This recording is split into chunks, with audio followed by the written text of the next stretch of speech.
आज हम लोग कंपैरेटिव पॉलिटिकल थियरी जो हमारा पेपर है थर्ड ईयर में, पॉलिटिकल साइंस का जो पेपर है उसमें हम लोग थर्ड रीडिंग करने जा रहे हैं।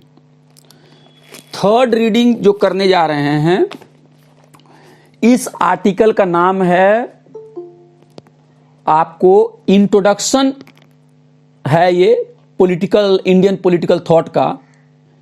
ये है आपका थॉमस पेंथम जो है ना, उन्होंने इसे लिखा है। थॉमस पेंथम ने इन्होंने लिखा है।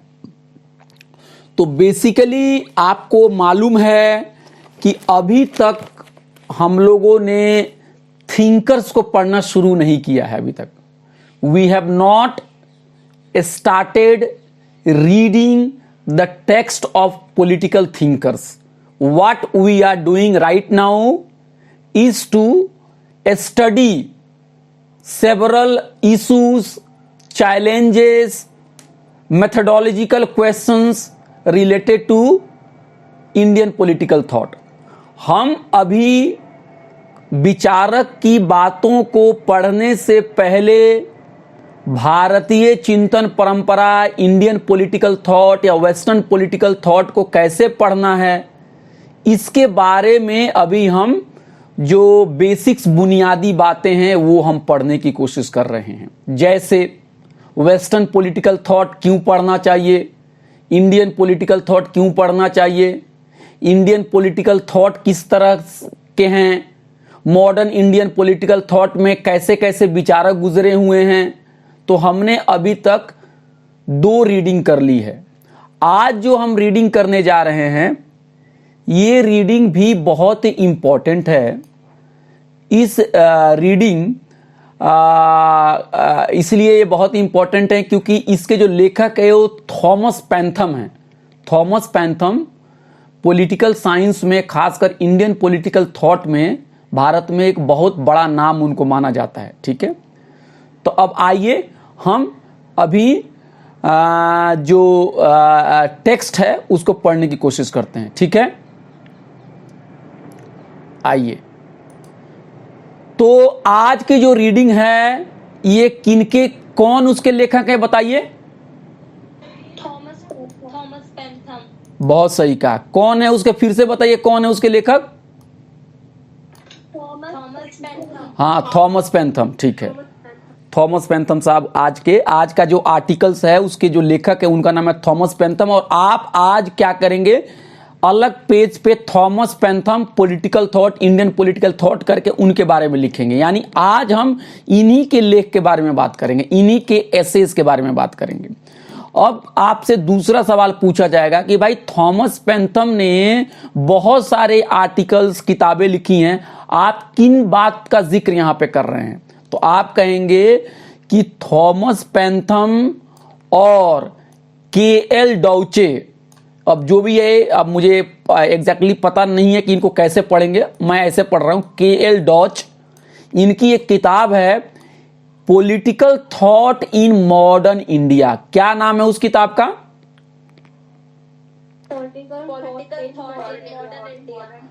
हाँ, political thought in modern India, जिसको सेज पब्लिकेशंस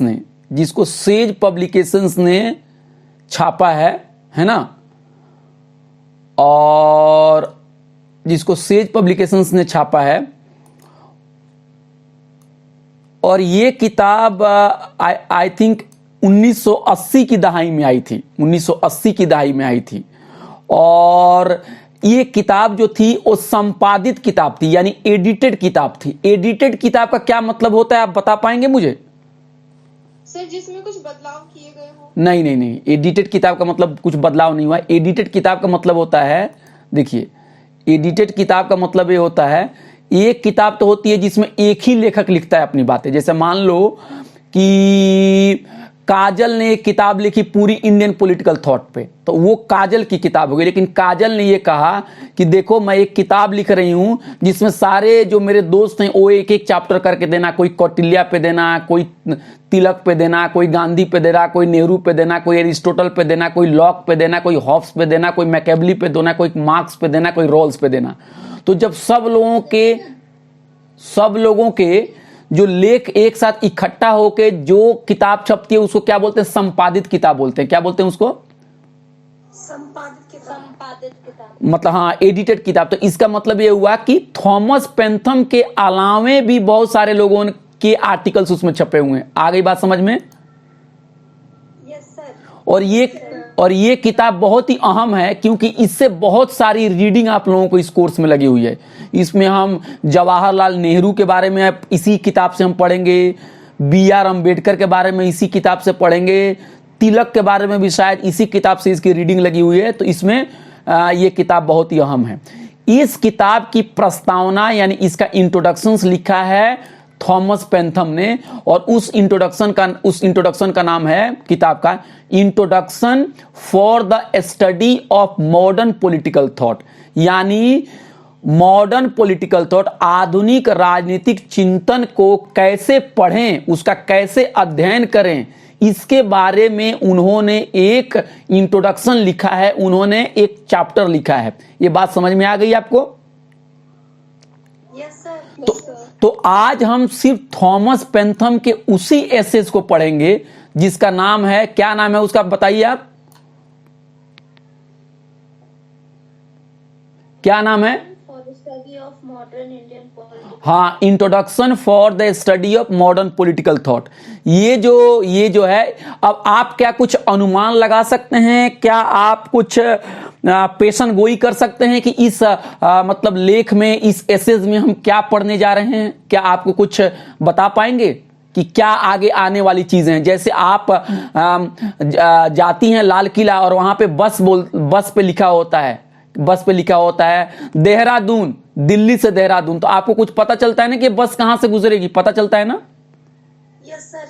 तो उसी तरह से जब आप थॉमस पेंथम के इस लेख को आपने सुना कि आज हम पढ़ने जा रहे हैं थॉमस पेंथम के इस एसेज को, introduction for the study of modern Indian political thought, तो आपके दिल में क्या विचार आ रहे हैं? क्या क्या बातें पढ़ने को हमें मिल सकता है, या थॉमस पेंथम किन किन बातों का जिक्र करेंगे? कोई बताइए, बोलिए, बोलते रहिए जी। सर मॉडर्न इंडिया यानी कि जैसे आजादी के बाद इसमें जो हमारे पॉलिटिकल थिंकर्स थे, उनके जो पॉलिटिक्स पे थॉट थे, मे बी उनको हम स्टडी करेंगे इसमें।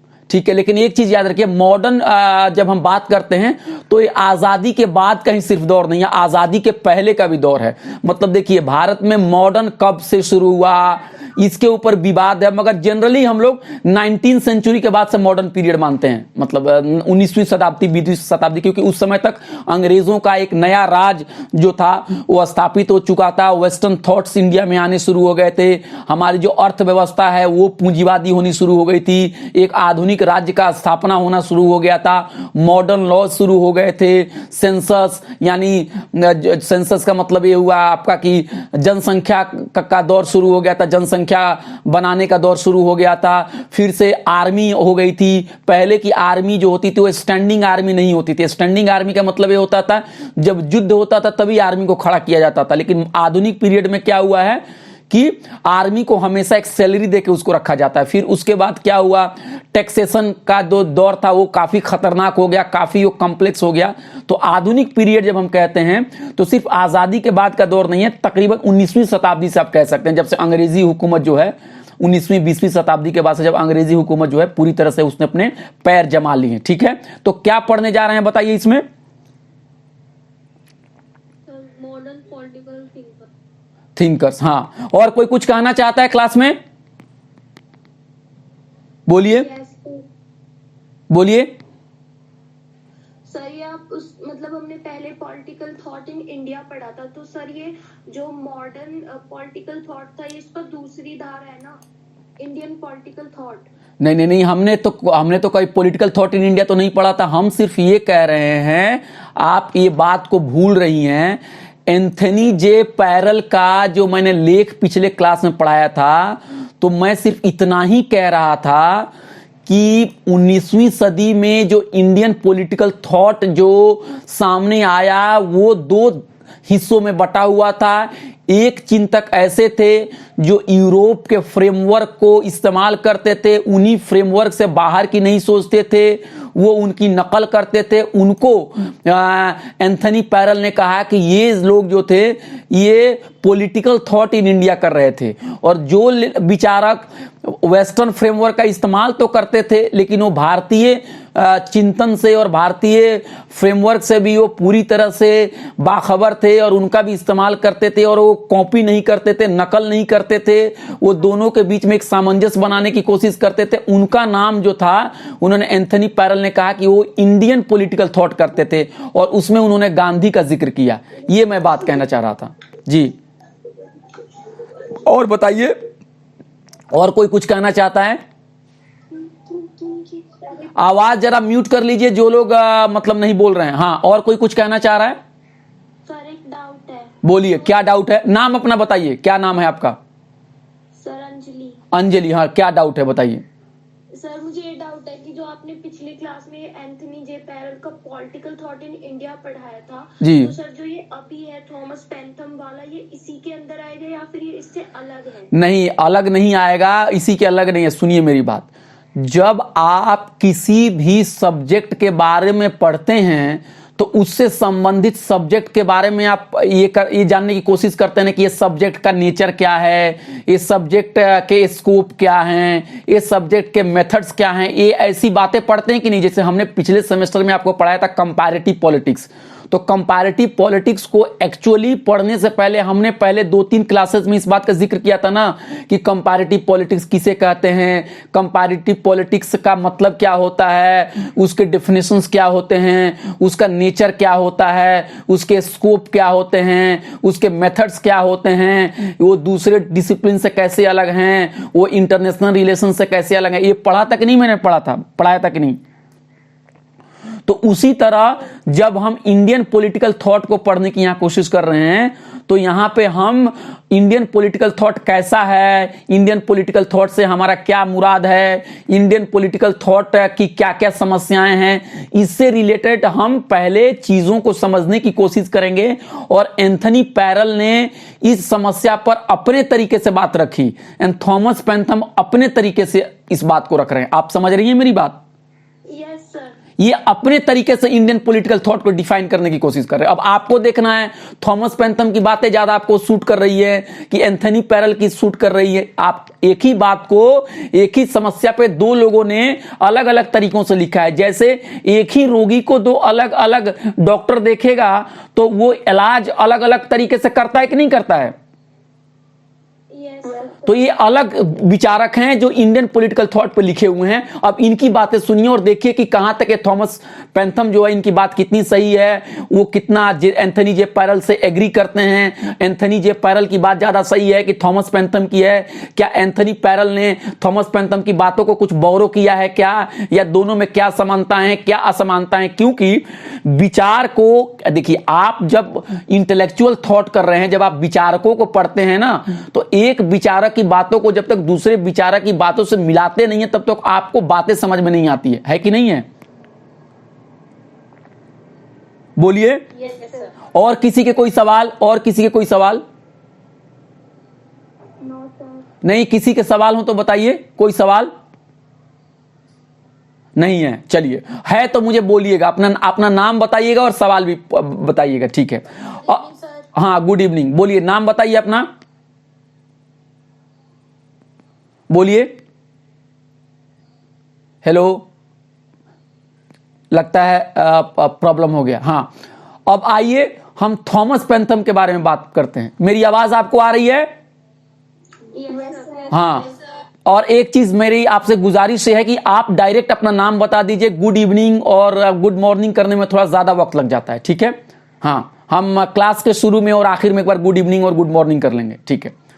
अच्छा, अब आइए, थॉमस पेंथम कौन है? मैंने आपको बार बार बताया ना, किसी भी लेखक को पढ़ने से पहले लेखक कौन है उसके बारे में भी थोड़ा जानना चाहिए ना। तो थॉमस पेंथम हैं, वो प्रोफेसर रहे हैं पॉलिटिकल साइंस के एमएस यूनिवर्सिटी बड़ौदा में। कहां पे वो प्रोफेसर रहे हैं वो? MS university Baroda. हाँ, किस सब्जेक्ट के प्रोफेसर रहे हैं ये? पॉलिटिकल। और बड़ौदा कहां पे है? बड़ौदा कहां पे है? गुजरात। गुजरात में। कोई बड़ौदा गया हुआ है? गुजरात में। कोई गया है बड़ौदा? No sir. अच्छा, चलिए घूम के आइए, आप लोग बड़ौदा भी घूम के आइए। तो थॉमस पेंथम साहब जो थे पॉलिटिकल साइंस के प्रोफेसर थे एमएस यूनिवर्सिटी बड़ौदा में, ठीक है। और उन्होंने जो किताब लिखी है, मतलब एडिटेड किताब लिखी है, उसका नाम है political thought in modern India. और उसका वो प्रस्तावना यानी उसका जो मुकदमा इंट्रोडक्शन लिख रहे हैं उसको हम यहां पे पढ़ेंगे। यहां तक बात क्लियर? Yes sir. ठीक है। अब थॉमस पेंथम की और भी कुछ इंपॉर्टेंट किताबें हैं, जिसका एक नाम है political theories and social reconstruction, ये critical survey of the literature on India. Sage publications ने छापा है इसको 1995 में। तो ये भी जान लीजिए ये कि उनकी एक और भी किताब है जो कि काफी पॉलिटिकल साइंस में वो भी पढ़ाई जाती है, political theories and social reconstruction, a critical survey of literature in India. ठीक है, यहां तक आ गई बात समझ में? तो हमने क्या किया, लेखक के बारे में जाना। क्या लेखक का नाम क्या है? Thomas Pantham. Very good, Thomas Pantham. लेखक किस सब्जेक्ट के स्कॉलर हैं? Political science. लेखक किस यूनिवर्सिटी में पढ़ाए हैं? हाँ, एमएस यूनिवर्सिटी बड़ौदा। बड़ौदा कहां है? गुजरात में। और आज और थॉमस पेंथम ने का जो हम लेख पढ़ रहे हैं उस लेख का क्या नाम है बताइए? Political thought in modern India for the study of modern thought. हाँ, introduction for the study of modern political thought. और ये जो लेख है उनकी किस किताब में छपी हुई है? और ये किताब बहुत ही अहम है, आप लोगों को मैं बता रहा हूं। ये किताबों से बहुत सारे लेख आपके सिलेबस में लगे हुए हैं। ठीक है, यहां तक बिल्कुल क्लियर हो गया। अब आइए, थॉमस पेंथम के मुख्य आर्गुमेंट क्या है? मुख्य आर्गुमेंट का मतलब होता है की आर्गुमेंट्स क्या है, कि थॉमस पेंथम क्या कहना चाहते हैं इस पूरे लेख में। और एक बात का आप और भी ख्याल रखिए, अगर आप किसी भी लेखक की राइटिंग को पढ़ते हैं तो आपको उस लेखक की राइटिंग को, उसकी बातों को खुले मन से पढ़ना है, ओपन माइंड के साथ पढ़ना है। लेकिन अगर उनकी कोई बात आपको पसंद नहीं है तो आपको उसकी आलोचना भी करना है, उसको क्रिटिसिज्म भी करना है। आपको उससे अपनी असहमति, अपनी राय, दूसरी राय को भी जाहिर करना है। इस बात से नहीं डरना है, अरे बोलने वाला तो इतना बड़ा इंसान है, मैं तो इतनी छोटी सी चीज हूं, मैं क्या बोलूं। नहीं, अगर किसी की बात अच्छी नहीं लगेगी या किसी की बात में दिक्कत होगी तो आप सवाल उठाएंगे कि नहीं उठाएंगे? बोलिए। बिल्कुल सर। Yes sir. और आदर पूर्वक सवाल उठाना चाहिए, आराम से उठाना चाहिए। हाँ, और दूसरी बात है, अगर मैं भी कुछ पढ़ा रहा हूं और मेरी बात भी इससे अगर आपकी सहमति नहीं होगी तो आप कहेंगे कि नहीं सर, मैं आपकी बात से सहमति नहीं रखती हूं। बोलेंगे कि नहीं बोलेंगे आप? Yes sir. हाँ, तो हाँ बोलेंगे। तो आज आपको थॉमस पेंथम की बातों को सुनना भी है और मुझे क्लास के अंदर में मैं पूछूंगा कि आप उनकी किन किन बातों से अग्री कर रही हैं और किन किन बातों से डिसअग्री कर रही हैं। क्योंकि हम इंसान हैं, हम सोचते हैं, हमारे पास क्रिटिकल माइंड है। हम कोई मरी हुई वस्तु नहीं है, हम कोई टेबल और कुर्सी नहीं, हम कोई पत्थर नहीं है कि हम वैसे ही पड़े रहेंगे। हमें कोई अगर बात आके कहेगा तो हम अपनी बातों से हम सोचेंगे और उस पर विचार करेंगे। जैसे आप बताइए, कोई आके कहेगा आपको कि तुम ये काम करो, तुम रिक्शे वाले को क्या करो, पैसे मत दो और उनसे 100 रुपए में या 50 रुपए में रिक्शा का भाड़ा तय कर लो, या ऑटो वाले से 100 रुपए में भाड़ा तय कर लो और घर जाके उनको 50 रुपया भाड़ा देकर भगा देना। तो ये बातें अच्छी हैं कि गलत हैं? बोलिए। ये बात अगर मैं भी बोलूंगा तो आप बोलेंगे ना कि नहीं नहीं गलत है भाई, रिक्शे वाले और ऑटो वाले को पैसा क्यों नहीं देंगे, वो कहां जाएंगे, है कि नहीं? हाँ, अच्छा, आपके मम्मी और पापा भी अगर इस बात को कहेंगे कि लड़की बहुत ही बुरी होती है और लड़के बहुत ही अच्छे होते हैं, तो क्या आप इस बात को मानेंगे? बिल्कुल। हाँ, आप कहेंगे कि माता पिता जी से यही कहेंगे कि आप हमारे माता पिता हैं, हम आपका आदर करते हैं, लेकिन इसका यह मतलब नहीं है कि हम आपकी हर बातों को मान लें जो गलत है। इसलिए जो पॉलिटिकल थिंकर्स भी हैं, अगर उनकी बातें भी आज के समाज में सही नहीं है तो आपको उसको विरोध करना होगा, है ना? Yes sir. ठीक है, ओके सर। ओके। तो थॉमस पेंथम कह रहे हैं कि अगर बच्चों, थॉमस पेंथम, अब देखिए, अब आप लोगों से बात कर रहे हैं कि अब आप समझिए कि अब थॉमस पेंथम आपकी क्लास में आ गए, तो आपने थॉमस पेंथम से सवाल किया, मान लीजिए कि थॉमस पेंथम सर आप बताओ ना, मैं इंडियन पॉलिटिकल थॉट पढ़ने जा रही हूं, कैसे पढ़ें उसको, कुछ आप हमें नसीहत दो, ठीक है? तो थॉमस पेंथम कह रहे हैं ठीक है, मैं आपको कुछ नसीहत दे रहा हूं, आपको कुछ मैं एडवाइस दे रहा हूं कि थॉमस पेंथम कह रहे हैं कि तुमको इंडियन पॉलिटिकल थॉट कैसे पढ़ना चाहिए। क्या कह रहे हैं? पहली बात थॉमस पेंथम कह रहे हैं कि not just to look at what thinkers से। उन्होंने कहा सबसे पहली बात कि देखो बच्चों, कौन कह रहे हैं? थॉमस पेंथम। जब तुम कभी पॉलिटिकल थॉट पढ़ने जाना, मॉडर्न इंडियन पॉलिटिकल थॉट पढ़ने जाना, तो कभी भी ये सिर्फ मत सोचना कि थिंकर्स ने क्या कहा है, इतना ही मत सोचना। ये भी सोचना कि थिंकर्स ने जो कहा है वो किस सामाजिक ऐतिहासिक संदर्भ में कहा है और किस कॉन्टेक्स्ट में उनकी बातें सामने आ रही हैं। ये बात आप समझ रही हैं मैं क्या कहना चाह रहा हूं? Yes sir. थॉमस पेंथम का कहने का मतलब है कि जब कभी भी तुम किसी विचारक के विचार को पढ़ो, जब तुम कभी किसी पॉलिटिकल थिंकर्स के थॉट को पढ़ो, तो उसको कभी भी हवा में मत पढ़ना, उसको उसके सोसाइटीज के कॉन्टेक्स्ट में देखना, किस सोसाइटी में बातें कह रही हैं, किस हिस्टोरिकल टाइम में बातें कह रही हैं। क्योंकि जो भी विचार होते हैं वो विचार उस जमाने के समाज और उस जमाने के इतिहास की उपज होते हैं, है कि नहीं है? अब मैं आपको बता रहा हूं, आज के दौर में जो भी कोई बात कह रहा है, वो बातें वो खुद नहीं कहता है, वो बातें उस जमाने के समाज ने भी उसे कहने के लिए मजबूर किया है। अब एक चीज आप मुझे बताइए कि मेरी मां जो थी 100 साल 200 साल, मतलब मेरी माँ जो थी, बहुत पहले की बात बता रहा हूं, जब मेरी माँ की मेरी माँ का जन्म जो है 1940 के करीब में हुआ है, तो मेरी माँ सिर्फ 5वां और 6ठा क्लास से ज्यादा नहीं पढ़ पाई। तो मैंने पूछा मेरी माँ से कि माता जी आप 5वां 6ठा क्लास से ज्यादा क्यों नहीं पढ़ पाई?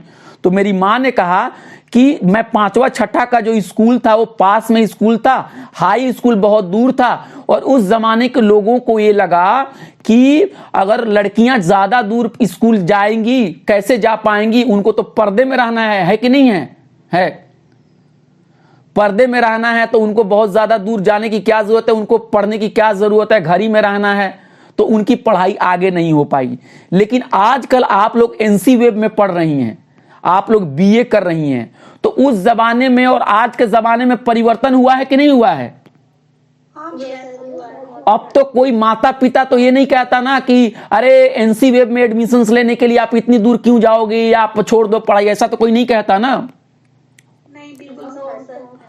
तो क्या होता है कि जिस तरह की सोसाइटीज होती है, जिस तरह का ऐतिहासिक संदर्भ होता है, विचारक उसी तरह की बात करते हैं। तो आजकल आपको बहुत कम लोग मिलेंगे जो ये बात खुल के कहेंगे कि नहीं नहीं लड़कियों को पढ़ना नहीं चाहिए। कोई कहेगा कि लड़कियों को नहीं पढ़ना चाहिए आज के दौर में?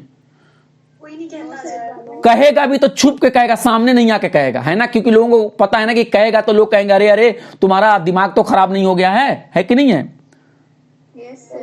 लेकिन पहले के जमाने में लोग कहते थे ना, बड़े फक्र से कहते थे ना कि अरे हम अपनी लड़कियों को घर में रखते हैं। पहले लोग बोलते थे कि नहीं, फक्र से बोलते थे,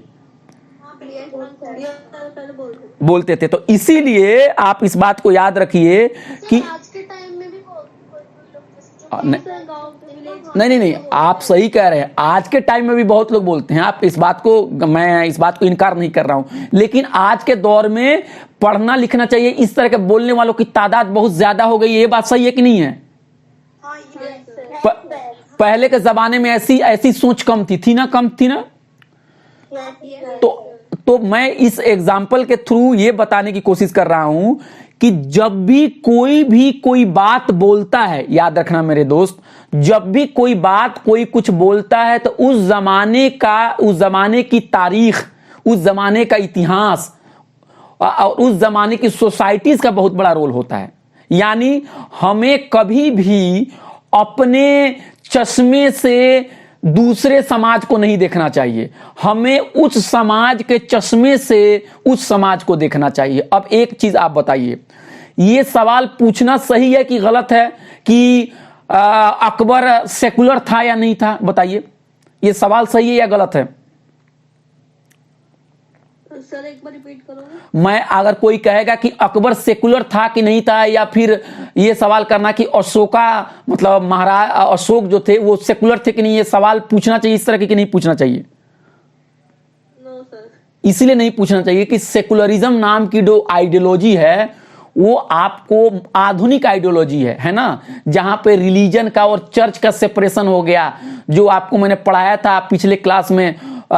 वेस्टफीलिया वार ट्रीटी के बाद ये शुरू हुआ, हमने इंटरनेशनल रिलेशंस में आपको पढ़ाया था कि किस तरह से धार्मिक युद्ध हुए थे यूरोप में, और उसके बाद से राजा का और धर्म का ये हो गया, डिवीजन हो गया।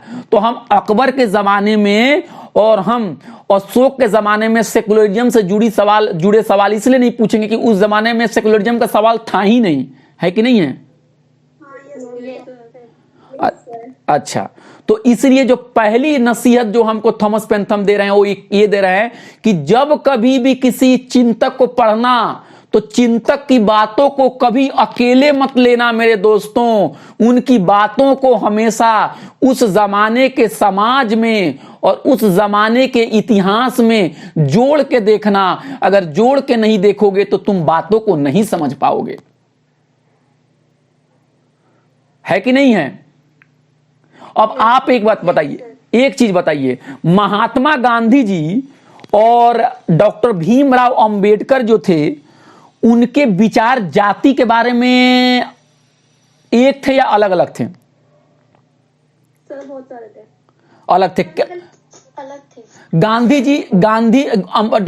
डॉक्टर भीमराव अंबेडकर जाति प्रथा को रखना चाहते थे या जाति प्रथा को खत्म करना चाहते थे? खत्म करना चाहते थे। ठीक है, और महात्मा गांधी जी जाति के बारे में क्या कहते थे बताइए? देखिए, महात्मा गांधी जी जाति के बारे में उन्होंने समय समय पर तरह तरह का बयान दिया है, ठीक है, लेकिन जिस तरह से डॉक्टर अंबेडकर जाति को खत्म करना चाहते थे उस तरह से महात्मा गांधी जाति को खत्म नहीं करना चाहते थे। आप समझ रहे हैं मेरी बात हो? वो चतुर्वर्णा सिस्टम को जो है ना उसको बचा के रखना चाहते थे। कई बार उन्होंने जाति के समर्थन में भी बहुत सारे स्टेटमेंट उन्होंने दिए हैं। तो क्या वजह थी कि महात्मा गांधी की सोच अलग थी और भीमराव अंबेडकर की सोच अलग थी? बताइए सर। क्योंकि जो भीमराव अंबेडकर थे उन्होंने ये सब कुछ सहा था, इसलिए वो जो भी देखते थे अपने कॉन्टेक्स्ट में देखते थे, फिर उन्होंने सोचा। बिल्कुल सही कहा। क्या नाम है आपका? क्या नाम है आपका? सर कविता। कविता, हाँ, कविता ने बिल्कुल सही कहा कि भीमराव अंबेडकर जाति को पूरी तरह से खत्म करना चाहते थे, क्योंकि उन्होंने जिस समाज में पैदा हुआ था वो समाज जाति के दंश को, जाति के भेदभाव को झेल रहा था। उन्हें पता था कि अगर मैं निचली जाति से हूं और मैं बस में जाता हूं तो मुझे बस में लोग भगा देते हैं, रेलवे स्टेशन पर भगा देते हैं, एक गिलास में पानी नहीं देते हैं, हमारे पास जमीन नहीं है, हमारे पास कोई पढ़ाई के साधन नहीं है, हम स्कूल में जाते हैं तो हमें भगा दिया जाता है। तो वो जाति को खत्म करना चाहते थे। उनके लिए जाति की समस्या जो थी वो बहुत ही महत्वपूर्ण थी। और महात्मा गांधी जो थे वो वैश्य समाज में पैदा हुए थे, उन्होंने जातिगत भेदभाव नहीं देखा था, वो राष्ट्रीय आंदोलन से जुड़े हुए थे, उनका समर्थन करने वाले में ऊंची जाति के भी लोग थे। तो उनको लगता था कि जाति के बारे में अगर बहुत ज्यादा मैं बोलूंगा फिर ऊंची जाति के लोग जो होंगे उनका कहीं वो ज्यादा नाराज ना हो जाएं। तो वो चाहते थे कि चीजों को किसी तरह से बैलेंस किया जाए। समझ रहे हैं मेरी बात? तो इसीलिए गांधी जी की सोच और बाबा साहब भीमराव अंबेडकर की सोच अलग हो गई। क्यों अलग हुई बताइए? उनकी सोसाइटी की वजह से। हाँ, जो उनके जो सोशल लोकेशन थे, जो उनकी सोसाइटी का संदर्भ था, जो उनका इतिहास का संदर्भ था। और बाबा साहब अंबेडकर जिस इतिहास के साथ अपने आप को जोड़कर देख रहे हैं, वो देख रहे हैं कि वो दलितों का, अनटचेबल का शोषण हुआ है। सुन लीजिए मेरी बात। और गांधी जी जिस तरह से अपने आप को जो देख रहे हैं, वो देख रहे हैं कि अंग्रेज आके यहां पे हमें गुलाम बना लिए, हमें अंग्रेजों को भगाना है। तो दोनों चिंतकों की बातों को अगर आप उनके सामाजिक संदर्भ में, उनके ऐतिहासिक संदर्भ में जोड़ के नहीं देखेंगे तो आप समझ नहीं पाएंगे। ये बात अब क्लियर हुई? Yes sir. भगत सिंह जो थे, भगत सिंह ने क्या कहा? भगत सिंह ने जो कहा, क्रांतिकारी बातें की। भगत सिंह ने कहा, भगत सिंह चाहते थे कि भारत में एक बराबरी पे एक समाज बने, एक समाजवाद आए भारत के अंदर में। ऐसा क्यों कहा? क्योंकि भगत सिंह जो थे मार्क्सवाद और समाजवाद से प्रभावित थे। किससे प्रभावित थे भगत सिंह? और मार्क्सवाद और समाजवाद जो है वो चाहता है कि आर्थिक तौर पे, यानी इकोनॉमिक लेवल पे समाज में बराबरी आ जाए। तो अगर आप भगत सिंह के चिंतन को पढ़ेंगे और मार्क्सवाद को नहीं पढ़ेंगे तो आप चीजों को समझ पाएंगे कि नहीं समझ पाएंगे? बोलिए। पढ़ेंगे नहीं तो समझेंगे कैसे? समझ, हाँ। तो इसीलिए किसी भी चिंतक को समझना होगा तो हमें उनके सोसाइटीज को और उनके हिस्ट्री को और उनके इंटेलेक्चुअल ट्रेडिशन को, इस सब को हमको जोड़ के देखना पड़ेगा, अकेले नहीं देखना पड़ेगा, है ना?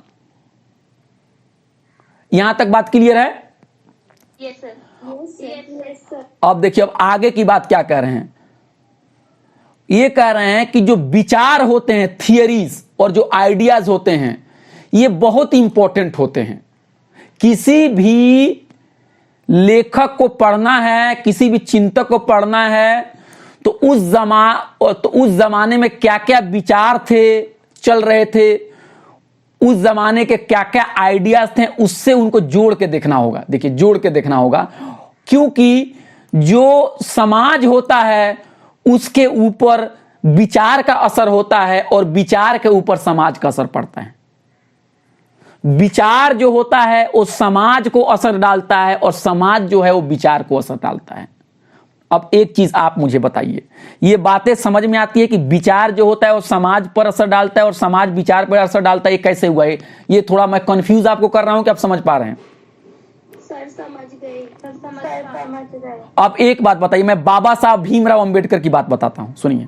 बाबा साहब भीमराव अंबेडकर दलित समाज में पैदा हुए थे, महार समाज में पैदा हुए थे। उन्होंने जातिगत भेदभाव देखा, उन्होंने पढ़ाई की, लंदन गए, अमेरिका गए, वहां उन्होंने चिंतकों को पढ़ा, वो यूरोपियन ख्याल से बहुत ज्यादा प्रभावित थे। उन्होंने बुद्धिज्म को पढ़ा, तो बुद्धिज्म के जो विचार थे, इक्वालिटी, लिबर्टी, फ्रेटर्निटी, समाज में बराबरी, बंधुत्व, समानता, और जो वेस्टर्न विचार थे आपको इक्वालिटी के थे, डेमोक्रेसी के विचार थे, ये सारी विचारों ने डॉक्टर भीमराव अंबेडकर पे असर डाला। और डॉक्टर भीमराव अंबेडकर जो समाज में पैदा हुए थे, दलित समाज में पैदा हुए थे, उसके दर्द की वजह से डॉक्टर अंबेडकर को वो आइडिया पसंद आया कि नहीं तो अगर वो ऊंची जाति में पैदा होते तो शायद उनको लगता कि अरे इंसान बराबर कैसा होता है, तो बेकार की बातें हैं। और क्या हुआ, डॉक्टर भीमराव अंबेडकर को जो विचार मिला, उस विचार के बाद से जो उन्होंने आंदोलन खड़ा किया, उस आंदोलन की वजह से दलित लोगों के ऊपर में एक चेतना पैदा हुई, उनके अंदर में बेदारी पैदा हुई। तो जब बेदारी पैदा हुई तो दलित लोग भी इकट्ठे हुए, उनका राजनीतिक आंदोलन बढ़ा, तो फिर समाज बदला। तो कहने का मतलब है, एक तरह का साइकिल है, चिंतक के ऊपर उस जमाने का विचार का असर होता है, चिंतक के ऊपर उस जमाने की सोसाइटीज का असर होता है, चिंतक की विचार के ऊपर उस जमाने का इतिहास का असर होता है, और चिंतक जो कहता है वो समाज को भी बदलता है। आई बात समझ में? आई बात समझ में? Yes sir. कोई मेरी बातों को क्या दोहरा पाएगा यहां पे? जरा बताइए, जरा मुझे लगे कि मैं बता पा रहा हूं या मैं नाकाम हो गया आपको बताने में। बोलिए। Yes sir. बोलिए, क्या मैं बता रहा था?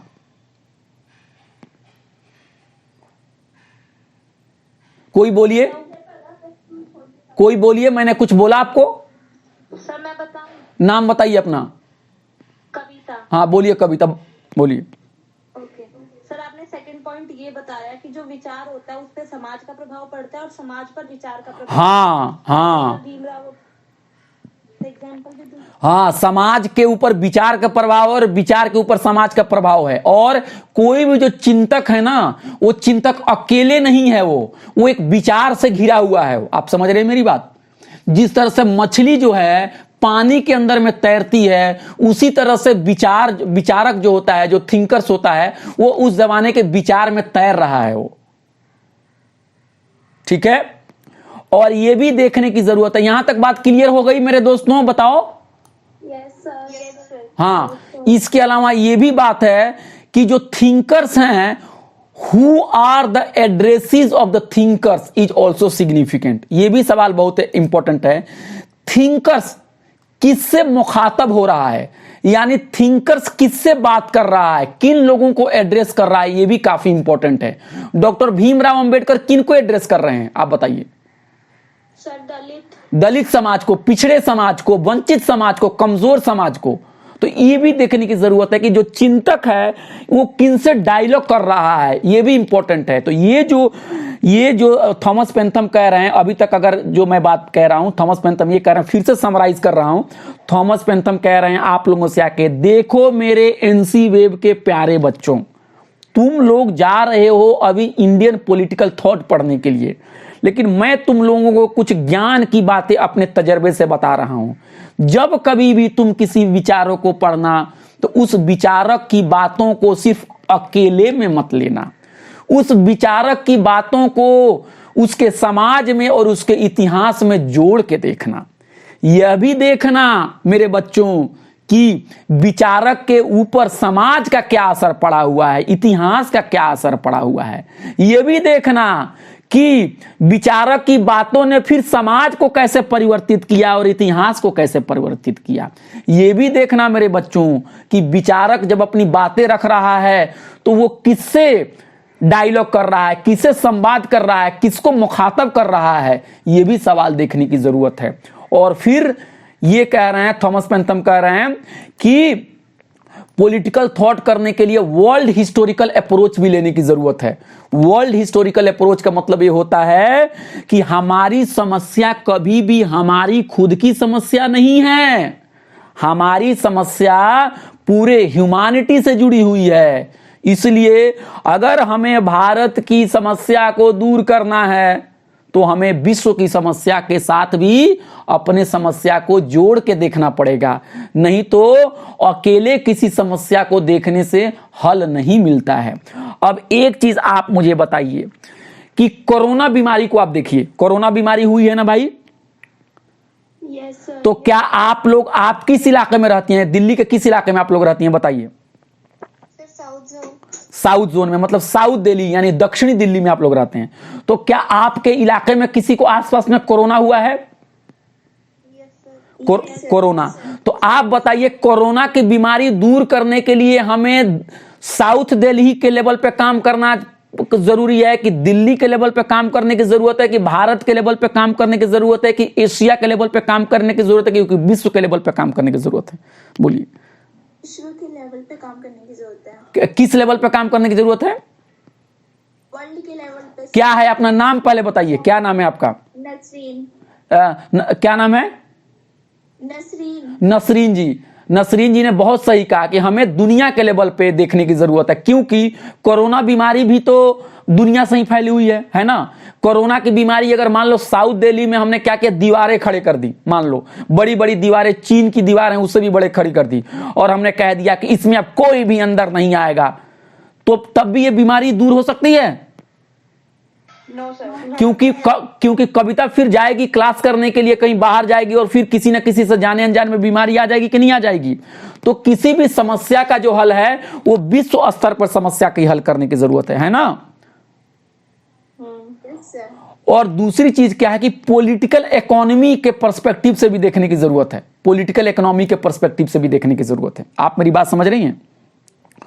पॉलिटिकल इकोनॉमी पर्सपेक्टिव का मतलब ये हुआ आपका कि आपका ये भी देखने की जरूरत है कि संसाधन जो है वो कौन पैदा कर रहा है, संसाधन का डिस्ट्रीब्यूशन कौन हो रहा है, और कौन चीजों संपत्ति पे किसका अधिकार है, किसका संपत्ति पे अधिकार नहीं है, कौन मजदूरी कर रहा है, कौन मजदूर का मालिक है, किस इलाके में संपत्ति ज्यादा है, कहां पे ज्यादा है, कौन से क्षेत्र जो हैं, कौन से जो लोग हैं वो सारी संपत्तियों पे कब्जा किए हुए हैं और बाकी लोग उसे नादारद है, उससे उनको चीजें नहीं है। ये सारी चीजें भी काफी इंपॉर्टेंट है। और इंडियन पॉलिटिकल थॉट को हमेशा वेस्टर्न पॉलिटिकल थॉट से भी कंपेयर करने की जरूरत है। इसलिए कंपेयर करने की जरूरत है क्योंकि आइडियाज जो होते हैं, सुन लीजिए मेरी बात, आइडियाज जो होते हैं वो कभी भी अकेले आइडिया कोई जन्म नहीं लेते हैं। आइडियाज कोई, सुन लीजिए मेरी बात, आइडिया जो होते हैं वो कोई ऐसा नहीं होता कि वो अकेला ही रहता है। आइडिया जो होते हैं ना, फ्लू की तरह, फ्लू होता है ना, फ्लू समझ रहे हैं ना आप? आइडियाज को एक आप फ्लू समझिए, एक जगह से दूसरी जगह दौड़ते रहते हैं, विचार दौड़ते रहते हैं, है ना? तो विचार जो होते हैं दौड़ते रहते हैं, एक आदमी से दूसरे आदमी तक असर करते हैं। इसलिए हमको कभी भी इंडियन पॉलिटिकल थॉट को ये नहीं समझना चाहिए कि इंडियन पॉलिटिकल थॉट जो है कोई इंडियन होता है और अरे अरे ये तो इंडियन है। इंडियन पॉलिटिकल थॉट जो है हमेशा डायलॉग कर रहा है वेस्टर्न पॉलिटिकल थॉट में, है ना? एक दूसरे के आइडियाज के साथ हम लोग आदान प्रदान कर रहे हैं। आप समझ रहे हैं मेरी बात? तो अभी तक थॉमस पेंथम ने क्या कहा है, ये कुछ आप लोगों को कुछ नसीहत दी है थॉमस पेंथम ने कि इंडिया की political thought, Indian political thought करने के लिए आपको किन किन बातों का ख्याल रखना पड़ेगा। तो कोई बता पाएगा कि क्या क्या कहा है? सुनिए, और जो लोग क्लास में नहीं बोले हैं वो बोले, जो बोल दिए हैं वो थोड़ा अभी मत बोले। जी बोलिए, तो क्या कहा है थॉमस पेंथम ने, क्या क्या आप लोगों को प्रिकॉशन दिया है, क्या क्या उन्होंने नसीहत दी है, बताइए,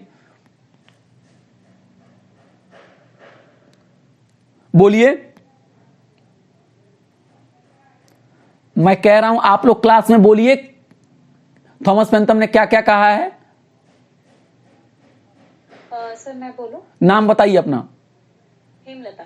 हेमलता जी बोलिए। हाँ जी सर, थॉमस पेंथम कहते हैं कि जब भी आप किसी थिंकर को पढ़ते हैं तो सिर्फ आपको उसकी बातों को नहीं ध्यान में रखना चाहिए, आपको अपने एंड से भी लाइक आपको क्रिटिसाइज करना, ये सब चीजें आपको ध्यान में रखनी होंगी। एंड इसके अलावा जब कोई भी थिंकर एक मिनट देखिए, एक चीज सबसे पहली बात तो मैं ये कह रहा हूं कि थॉमस पेंथम ये कह रहे हैं, आप लोग फिर से सोच लिए, थॉमस पेंथम सिर्फ इतना ही कह रहे हैं कि जब भी आप किसी विचारक के विचार को पढ़ें, है ना, विचारक के विचार को पढ़ें, तो आपको क्या करना है, उस विचारक की बातों को कभी भी आइसोलेशन यानी उसको अलग करके नहीं देखना है कि अरे ये तो बिल्कुल ही अलग है, इसका दुनिया के किसी चीजों से मतलब नहीं है। ये कह रहे हैं थॉमस पेंथम कि नहीं, विचारक के विचार महत्वपूर्ण हैं। मैं ये नहीं कह रहा हूं कि विचारक के विचार को ले जाकर कूड़े के डब्बे में डालो, नहीं, विचारक के विचार महत्वपूर्ण हैं। महात्मा गांधी के विचार महत्वपूर्ण हैं, लेकिन महात्मा गांधी के जो विचार हैं, डॉक्टर भीमराव अंबेडकर के जो विचार हैं, उसको हमें उस जमाने की सोसाइटी, उस जमाने के हिस्ट्री के साथ उसको प्लेस करके, उसको जोड़ के देखना है, तभी उसके एक मतलब निकलेंगे। अकेले देखेंगे तो उसका कोई मतलब नहीं निकलेगा। आप समझ रही हैं मेरी बात? जैसे अगर आपको ये सुनना है, मान लीजिए आपको म्यूजिक सुननी है और आपने म्यूजिक के लिए क्या किया, आपने टेप रिकॉर्डर लाया और टेप रिकॉर्डर में कैसेट डाल दिया और आपने स्पीकर नहीं लाया, तो आपको म्यूजिक सुन पाएंगे आप उसको? बोलिए। स्पीकर भी चाहिए कि नहीं सुनने के लिए? Yes sir. तो स्पीकर चाहिए, इसका यह मतलब नहीं है कि टेप रिकॉर्डर इंपॉर्टेंट नहीं है और कैसेट इंपॉर्टेंट नहीं है। आप समझ रहे हैं मेरी बात? Yes sir. कैसेट भी इंपॉर्टेंट है, सीडी भी इंपॉर्टेंट है, टेप रिकॉर्डर भी इंपॉर्टेंट है, और क्या इंपॉर्टेंट है उसका, आपका बॉक्स भी इंपॉर्टेंट है। तो विचारक भी इंपॉर्टेंट है, और विचारक भी इंपॉर्टेंट है, और विचारक के साथ साथ उस जमाने की हिस्ट्री भी इंपॉर्टेंट है, और उस जमाने की सोसाइटीज भी इंपॉर्टेंट। इन सबको एक प्लेस करके देखेंगे, उसको अलग करके, उसको बोलते हैं ना, हम लोग बोलते हैं उसको अलग करके नहीं दे सकते हैं। आप मेरी बात समझ रहे हैं? अलग करके नहीं देख सकते हैं उसको। एक सेट है, सेट समझते हैं? कहना चाह रहे कि हमें विचारक के विचारों को भी, और उसके जो उस टाइम पे जो उसके साथ हुआ था उसको भी सोच के मतलब एक पूरी तरह से सोचना चाहिए, उसके विचारों को समझना चाहिए। क्या नाम है आपका?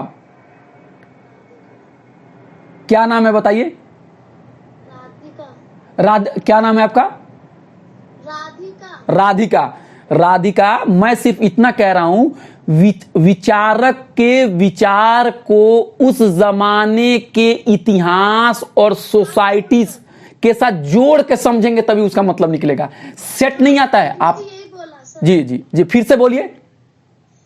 जैसे जो उस विचारक के विचार है ना, उसके उस टाइम पीरियड के साथ हम उसे सोच समझकर और जोड़कर पढ़ेंगे ना तो हमें समझ में आएगा। हाँ, महात्मा गांधी को, डॉक्टर भीमराव अंबेडकर को आप पढ़ना चाहते हैं और भारत की जाति प्रथा के जो सिस्टम है अगर उसको नहीं जानते हैं, दलितों के साथ जो अत्याचार हुआ है अगर आप उसको नहीं जानते हैं तो आपको कुछ समझ में नहीं आएगा। इसीलिए कई बार क्या होता है कि हम लोग किसी विदेशी राइटर को पढ़ते हैं, विदेशी राइटर का मतलब किसी अजनबी राइटर को पढ़ते हैं और उनके समाज को बहुत ज्यादा नहीं समझते, तो हम पढ़ते हैं तो बहुत ज्यादा हमें समझ में नहीं आता है। होता है कि नहीं होता है? कई बार अब जब सिनेमा देखते हैं, मान लीजिए किसी दूसरे सोसाइटी के सिनेमा को देखते हैं तो कई बार थोड़ा समझ में नहीं आता है ना, क्योंकि हमें उस जमाने की सोसाइटीज के बारे में पता नहीं होता है। तो विचारक के विचार को समझने के लिए उसके जमाने को, उसके समाज को और उसके इतिहास को जोड़ के देखना होगा। ठीक है जी, आगे बोलिए। आगे आप बोल रही थी। हाँ बोलिए, कोई बोल रहा था ना, उनको मैंने रोका। हेलो। यस सर, एक्चुअली और उसके बाद नेक्स्ट पॉइंट है कि हमें ये भी नहीं, ये जो बोला उसको फिर से बता दीजिए, ये पॉइंट को फिर से आप बताइए, क्या मैंने बोला जरा आप बोलिए। सर जो अभी आपने समझाया वही वाला पॉइंट। हाँ, फिर से बताइए। हाँ, हमें कोई भी थिंकर के जो विचार है उसको आइसोलेशन में नहीं समझना। बिल्कुल सही। थिंकर के विचार को कभी भी आइसोलेशन में नहीं लेना है।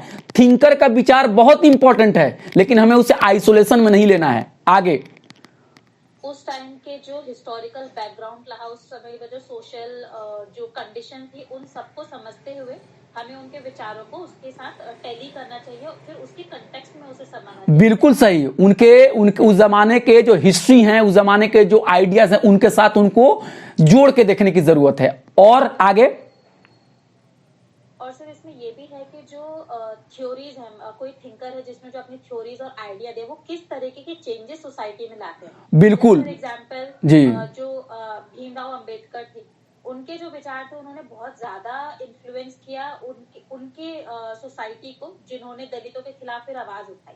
जी। दलितों के हो रहे जो दुर्व्यवहार वो सब था, उन पे आवाज उठाई। जी बिल्कुल सही, बिल्कुल सही। और उन्होंने कहा है, थॉमस पेंथम ने यह भी कहा है कि विचार का असर आइडियाज के ऊपर, विचार का असर सोसाइटी पे क्या पड़ता है ये भी अहम है। और उन्होंने ये भी कहा है वर्ल्ड हिस्टोरिकल अप्रोच के साथ देखने की जरूरत है। वर्ल्ड हिस्टोरिकल अप्रोच के साथ मतलब यह है कि आपकी जो समस्या है, आपके जो प्रॉब्लम्स हैं वो आप तक महदूद नहीं है। आज देखिए पूरी दुनिया कोरोना पैंडेमिक में फंसी हुई है, तो कोरोना पैंडेमिक में फंसी हुई है तो उसके लिए हम चाहें कि आप अपने घर को ठीक कर ले और अपने मोहल्ले को ठीक कर ले तो दूर होने वाला नहीं है, ये ग्लोबल प्रॉब्लम है। तो अगर सही मायनों में देखो, अमीरी, गरीबी, आपको औरतों के ऊपर हमला, आपको छुआछूत, आपका एक तरह का गैर बराबरी, ये सारी की सारी जो चीजें होती है एक लेवल पे ग्लोबल प्रॉब्लम है कि नहीं है? और फिर वो कह रहे हैं कि पॉलिटिकल इकोनॉमी पर्सपेक्टिव भी लेने की जरूरत है, यानी संसाधन पे किसका कब्जा है, संसाधन का कौन मालिक है, कौन मजदूर है, कौन मालिक है, किस इलाके से संसाधन का दोहन होता है, कहां पर डेवलपमेंट ज्यादा है, कहां पर डेवलपमेंट नहीं हुआ, डेवलपमेंट किया जाता है तो किसके कॉस्ट पे किया जाता है, ये सारी चीजों को भी हमें जोड़कर देखने की जरूरत है। अब आप लोग फिलोसोफर बन गए कि नहीं बन गए, ये सारी चीजें आप जान गए कि नहीं जान गए, बोलिए। अब ये चीजें आप कहीं भी, कोई इंटरव्यू में कहीं भी पूछेगा कि आप इंडियन पॉलिटिकल थॉट जो करेंगी या करने जा रही हैं, पढ़ने जा रही हैं, किन किन बातों का ध्यान रखेंगी, तो ये सवाल आएगा तो आप लिख लेंगे कि नहीं लिख देंगी? ठीक है, ठीक है। तो अब क्लास ठीक लग रहा है ना? क्लास हाँ, अब आइए। और आप लोगों से मेरी यही गुजारिश है, जो लोग क्लास में बोलेंगे नहीं, समझेंगे कैसे? जो लोग नहीं बोल रहे हैं उनकी जिम्मेदारी, वो बोले, मुझसे पूछे। मैं तो इतने आराम से आप लोगों को पढ़ाने के लिए मैं पढ़ता हूं, आप नोट्स बना के लाता हूं, तो कितना मैं मेहनत करता हूं। तो आप लोग भी थोड़ा सा फायदा इसका ले लीजिए। आप लोग भी ले लीजिए, और जो लोग जो हैं जो बोल रहे हैं वो दूसरों को भी मौका दे बोलने के लिए, ठीक है? नहीं तो एक ही सिर बोलेंगे तो वो भी अच्छा नहीं है। अब स्क्रीन पर दिख रहा है ना? Yes sir. अब देखिए, तो जो बातें मैंने ऊपर बताई हैं, अब यही बातें, अभी क्या था ना, समाचार आप लोग सुनते हैं तो मुख्य समाचार पहले आता है ना, हेडलाइन। Yes sir. बोलते हैं ना, रेडियो सुनते होंगे ना, ये आकाशवाणी है। अब आप मुख्य समाचार सुनेंगे, होता है ना, ऐसा होता है ना। तो अब हमने आपको हेडलाइन दे दिया, अब इसी बातों को मैं थोड़ा एक्सप्लेन करूंगा, ठीक है? सर वो स्क्रीन हट गई। स्क्रीन हट, बस एक मिनट, स्क्रीन हट गई, कोई बात नहीं, अब अभी ठीक कर रहे हैं। हाँ, तो अब मैं क्या करूंगा, इसी बात को डिटेल में पढ़ाऊंगा, ठीक है? डिटेल में यही बातें आपको बार बार आएंगी, ठीक है?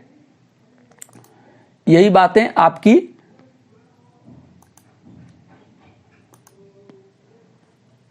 यही बातें जो हैं अब आपको बार बार आएंगी। तो थॉमस पेंथम साहब जो हैं वो political science, Indian modern political thought के बारे में जो उन्होंने बातें कही हैं, अब उनको थोड़ा सा मैं विस्तार से यहां आपको दिखा रहा हूं। दिख रही है अब? Yes sir. हाँ, अब ये जो बातें मैंने आपको बताई थी, ये मुख्य बातें होंगी, अब उसको थोड़ा हम डिटेल में बताएंगे। अब थोड़ा जल्दी भी बताएंगे क्योंकि अब आपको समझ में आ गया।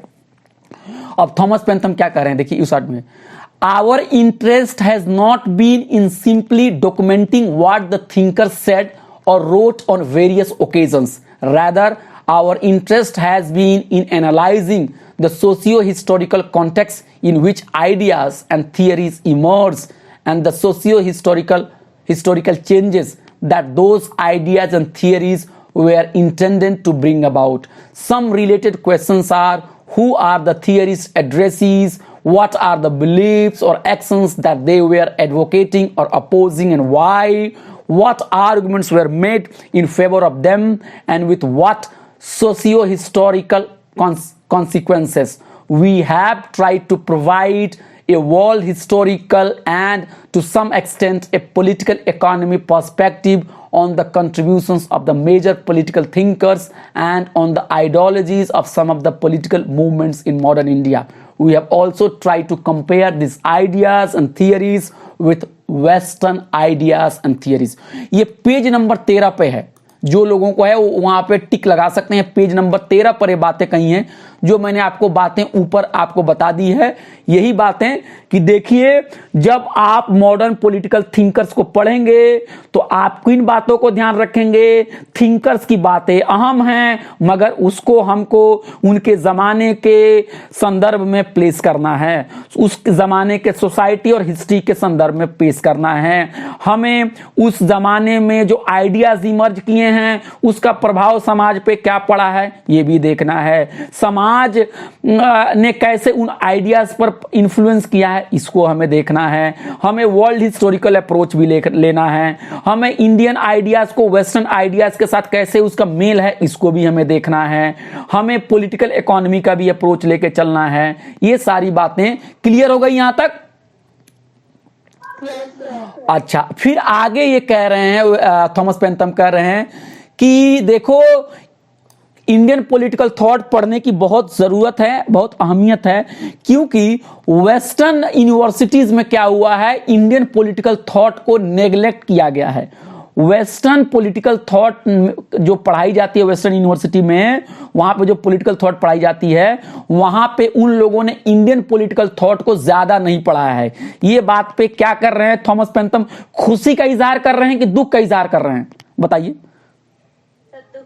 दुख का इजहार है कि जो पश्चिम की जो यूनिवर्सिटी हैं वहां पे इंडियन पॉलिटिकल थॉट को नहीं पढ़ाया जाता है। बोलिए, पढ़ाया जाना चाहिए इंडियन पॉलिटिकल थॉट वहां पे कि नहीं पढ़ाया जाना चाहिए? पढ़ाया जाना चाहिए। बिल्कुल पढ़ाया जाना चाहिए। राजनीति के बारे में पता लगे। बिल्कुल सही। तो अब थॉमस पेंथम ये कह रहे हैं, अब आप कोई थॉमस पेंथम से कोई पूछ सकता है ना, कोई मतलब वेस्टर्न थिंकर कोई पूछ सकता है, वेस्टर्न यूनिवर्सिटी में बैठा हुआ कोई आदमी पूछेगा, भाई थॉमस पेंथम हम इंडियन पॉलिटिकल थॉट को क्यों पढ़ाएं? भाई हम नहीं पढ़ाएंगे। तो थॉमस क्यों पढ़ाएं? तो थॉमस पेंथम साहब कह रहे हैं नहीं, आपको पढ़ाना चाहिए। ठीक है, क्यों पढ़ाना चाहिए? क्योंकि कह रहे हैं, यही सवाल करें कि वेस्टर्न इंडियन पॉलिटिकल थॉट जो है वेस्ट के लिए इंपॉर्टेंट है। क्यों इंपॉर्टेंट है? वेस्टर्न पॉलिटिकल थॉट जो है इंडियन पॉलिटिकल थॉट जो है वो वेस्ट के लिए इंपॉर्टेंट है। क्यों इंपॉर्टेंट है? थॉमस पेंथम कह रहे हैं कि भारतीय जो हैं, हिंदुस्तानी जो हैं, वो ह्यूमैनिटी का एक बहुत बड़ा हिस्सा है कि नहीं हिस्सा? Yes sir. भारत की आबादी कितनी है? कोई बता सकता है भारत की आबादी कितनी है? अप्रॉक्स 125 करोड़। हाँ, 125 करोड़ है। बहुत सही कहा आपने। तो 125 करोड़ है, तो इतनी बड़ी आबादी को, मतलब इतनी बड़ी आबादी को तकरीबन शायद हम 6 लोगों में 1 लोग है ना, पूरे दुनिया में अगर 6 लोग हैं तो उसमें से हिंदुस्तानी 1 हो जाते हैं ना, है ना? हर छठा पे या हर 7वां पे 1 हिंदुस्तानी हो जाता है कि नहीं है? Yes sir. तो आप बताओ 6 लोगों में 1 हिंदुस्तानी के बारे में, उनकी समस्याओं के बारे में, उनके चिंतन के बारे में अगर हम पढ़ेंगे और लिखेंगे नहीं तो उससे क्या हो जाएगा? उससे हमको ह्यूमैनिटीज की, एक बार प्लीज थोड़ा सा दोबारा बता दो, मेरी एक्चुअली क्लास लेफ्ट हो गई थी, प्लीज एक बार दोबारा बता। नहीं, मैं ये कह रहा हूं दोबारा, क्या नाम है आपका? राधिका। राधिका जी, मैं ये कह रहा हूं थॉमस पेंथम साहब ये कह रहे हैं कि वेस्टर्न यूनिवर्सिटीज में ये बहुत ही दुख की बात है कि इंडियन पॉलिटिकल थॉट को नेग्लेक्ट किया जा रहा है, उसको नजरअंदाज किया गया है। तो नजरअंदाज किया गया है, तो वो कह रहे हैं कि इसको नजरअंदाज नहीं करना चाहिए। तो कोई पूछेगा क्यों नहीं नजरअंदाज करना चाहिए, तो उसको जवाब दे रहे हैं कि भाई इंडियन पॉलिटिकल थॉट जो है, इंडियन पॉलिटिकल जो थॉट है वो वेस्टर्न पॉलिटिकल थॉट के लिए बहुत ही अहम है, बहुत ही महत्वपूर्ण है, बहुत ही जरूरी है। क्यों जरूरी है? तो वो कह रहे हैं, थॉमस पेंथम कह रहे हैं इसलिए जरूरी है कि जो मानवता जो है, जो इंसानियत है, जिसकी आबादी तकरीबन मान के चलिए कि बहुत ज्यादा है, 7 या 8 कितना होगा, 7-8 अरब होगा ना, कितना होगा पूरी ह्यूमैनिटी की आबादी जो भी हो, उसमें से इंडियन जो होते हैं तकरीबन 6 या 7, अगर पूरी दुनिया की आबादी अगर 7 या 8 है तो भारतीय कम से कम 1 हो जाते हैं कि नहीं हो जाते हैं? भारत दुनिया के सबसे बड़ी आबादी वाला देश कौन है? कौन है? पहले चीन है, फिर रूस। कौन कहा रूस है भैया? सर चीन। तो भारत, हाँ, पहला नंबर चीन और दूसरा नंबर फर्स्ट कंट्री होगा, most populous country of the world होगा चाइना, और उससे भारत थोड़ा ही कम है। तो भारत में इतनी बड़ी आबादी है, तो अगर आपने भारतीय राजनीतिक चिंतक यानी इंडियन पॉलिटिकल थिंकर्स के बारे में अगर नहीं पढ़ेंगे तो आप क्या करेंगे? इतनी बड़ी भारत की समस्या के बारे में आप उसको छोड़ देंगे, नजरअंदाज हो जाएगी कि नहीं हो जाएगी? Yes sir. अच्छा, और सुनिए दूसरी बात क्या है, Indian critics provide an alternative to west centre approach. देखिए, एक बात आप लोगों को पता है कि जब से आपको कॉलोनियलिज्म, यानी जब से इंपीरियलिज्म और कॉलोनियलिज्म का दौर जब से शुरू हुआ 17th और 18th सेंचुरी से मान लीजिए, और जब से यूरोप के देशों ने पूरी दुनिया को गुलाम बनाना शुरू किया, तो उस जमाने में एक विचार चली कि नहीं कि यूरोप जो है वो सिविलाइज्ड है, वो सभ्य है, वो मुहज्जब है, और पूरी दुनिया जो है अनसिविलाइज्ड है। ये बात चली कि नहीं चली? Yes sir. Yes sir. तो वेस्ट के जो स्कॉलर लोग थे या वेस्ट लोगों को लगा कि नहीं कि हमसे बड़ा कोई नहीं है और हम जो हैं वही सब कुछ है। ऐसा हुआ कि नहीं हुआ? आप लोग जब देश में भी, जब इंडिया में भी जब अंग्रेज यहाँ पे ये कर रहे थे, गुलाम हम लोगों को, हिंदुस्तानी को बनाए, तो कई बार बोलते थे कि नहीं कि इंडिया के पास कोई नॉलेज नहीं है, इंडिया वाले लोगों को कुछ समझ में नहीं आती है, इंडिया वाले तो बेकार हैं, इनके पास कोई ज्ञान नहीं है, इनका समाज तो बिल्कुल बेकार है, हम अंग्रेज ही बेहतर हैं। ऐसी सोच लोगों में थी कि नहीं थी? अंग्रेजों में थी कि नहीं थी ऐसी सोच? तो वो क्या समझते थे कि वेस्ट जो है, वेस्ट यही सब कुछ है, पूरी दुनिया जो है वो वेस्ट ही है। तो कह रहे हैं थॉमस पेंथम, लेकिन अगर हम इंडिया को पढ़ेंगे तो जो वेस्ट को ही लोग समझता है कि पूरी दुनिया वेस्ट ही है, इस विचारधारा का भी क्रिटिसिज्म जो इंडियन थिंकर्स वो प्रोवाइड करते हैं। तो इससे दुनिया के अंदर में क्या होता है? लोकतांत्रिकरण होता है कि नहीं? डेमोक्रेटाइजेशन होता है कि नहीं होता है? ये बात आपने समझी मेरी बात? बोलिए। सर। नहीं नो सर। देखिए तो समझ में नहीं आएगा सब, हाँ बता रहा हूं, सुनिए फिर से सुनिए। जब अंग्रेज इस देश में आए तो उन्होंने कहा कि अंग्रेज और यूरोपी महान हैं और वही इस दुनिया में सबसे अच्छे हैं और हिंदुस्तानी तो बेकार हैं। इस तरह की बातें उन्होंने कहा कि नहीं कहा? कहा था। तो उनके अंदर में इस तरह का एक घमंड भरा हुआ है कि नहीं, कि दुनिया में जो कुछ भी है वो वेस्ट ही है और ईस्ट कुछ नहीं है कि नहीं है? सर तभी तो वो हमें गुलाम मानते थे। हाँ, गुलाम मानते थे। तो कह रहे हैं थॉमस पेंथम कि इस तरह की सोच को भी बदलने के लिए इंडियन पॉलिटिकल थॉट बहुत ही इंपॉर्टेंट है, क्योंकि जब आप इंडियन पॉलिटिकल थॉट को वेस्टर्न लोग पढ़ेंगे तो उनको ये बात को एहसास होगा कि नहीं नहीं नहीं नहीं नहीं, इंडिया में भी अच्छी सोच है, इंडिया में भी बुरी सोच है, वेस्ट में भी अच्छी सोच है, वेस्ट में भी बुरी सोच है, वेस्ट में भी अच्छे लोग हैं, ईस्ट में भी अच्छे लोग हैं, वेस्ट में भी बुरे लोग हैं, ईस्ट में भी बुरे लोग हैं। इसलिए हमको वेस्ट को अपने आप को महान नहीं समझना चाहिए। आप समझ रहे हो मैं क्या कहना चाह रहा हूं? तो इंडियन पॉलिटिकल थॉट जो है, वेस्टर्न जो थिंकिंग है, जिसके अंदर में घमंड है, जिसके अंदर में एक साम्राज्यवादी सोच है, इसको वो ठीक करने में मदद करता है कि नहीं करता है? यस सर, करता है। ये बातें समझ में आ गई? Yes sir. किसको नहीं समझ में आई अब ये बातें? सर आ गई समझ। ये कहना मैं चाह रहा हूं कि वेस्टर्न यूनिवर्सिटीज में अगर इंडियन पॉलिटिकल थॉट्स को पढ़ाया जाएगा तो वहां पर बैठे हुए लोगों को ये बात समझ में आएगी कि पश्चिम देश ही महान नहीं है, भारत के पास भी बहुत सारी अच्छी चीजें हैं जिसको हम ग्रहण कर सकते हैं। तो उससे उनके अंदर में भी उनकी सोच सही होगी कि नहीं सही होगी? और दुनिया के लेवल पे क्या होगा? एक तरह का भाईचारा बढ़ेगा कि नहीं बढ़ेगा? अब देखिए, एक वेस्टर्न फिलोसोफर हैं जिनका नाम है एलिस्टायर मैकेंटायर। देखिए, एक वेस्टर्न फिलोसोफर हैं जिनका नाम है एलिस्टायर मैकेंटायर। देखिए, ये है वो स्कॉटलैंड में पैदा हुए हैं। स्कॉटलैंड में, वो ब्रिटेन में उनकी तालीम हासिल हुई, उन्होंने शिक्षा ग्रहण किया और वो बहुत ही जाने माने मोरल और पॉलिटिकल फिलोसोफर हैं, जाने माने। और 1970 के बाद से वो अमेरिका के यूनिवर्सिटी में ही पढ़ाते हैं और उनकी एक किताब बहुत ही महत्वपूर्ण किताब है जिसका नाम है आफ्टर वर्च्यू, जो कि 1981 में लिखी गई थी। आफ्टर वर्च्यू, इस फिलोसोफर का नाम है एलिस्टायर मैकेंटायर। एलिस्टायर मैकेंटायर कहां पैदा हुए? स्कॉटलैंड में पैदा हुए। तालीम कहां हासिल की? शिक्षा हासिल की ब्रिटेन में। एक दुनिया के जाने माने मोरल और पॉलिटिकल फिलोसोफर हैं। 1970 के बाद वो यूएसए में वहीं पढ़ा रहे हैं और उनकी एक बहुत ही महान किताब, बहुत ही बड़ी किताब है जिसका नाम है आफ्टर वर्च्यू, 1981 में छपी है।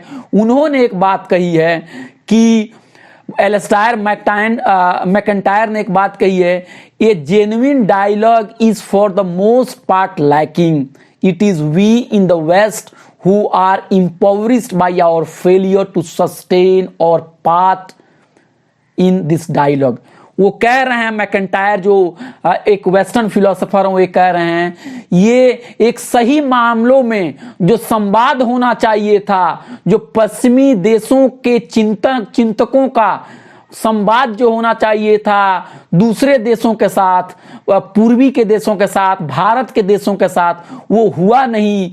और इसके लिए जो गलती थी, जो कमियां थी, वो वेस्ट वाले लोगों की थी। ये बात कौन कह रहे हैं? मैकेंटायर। तो ये बातें थॉमस पेंथम की बातें उससे ये मतलब उसमें सपोर्ट करती है कि उसको अपोज करती है?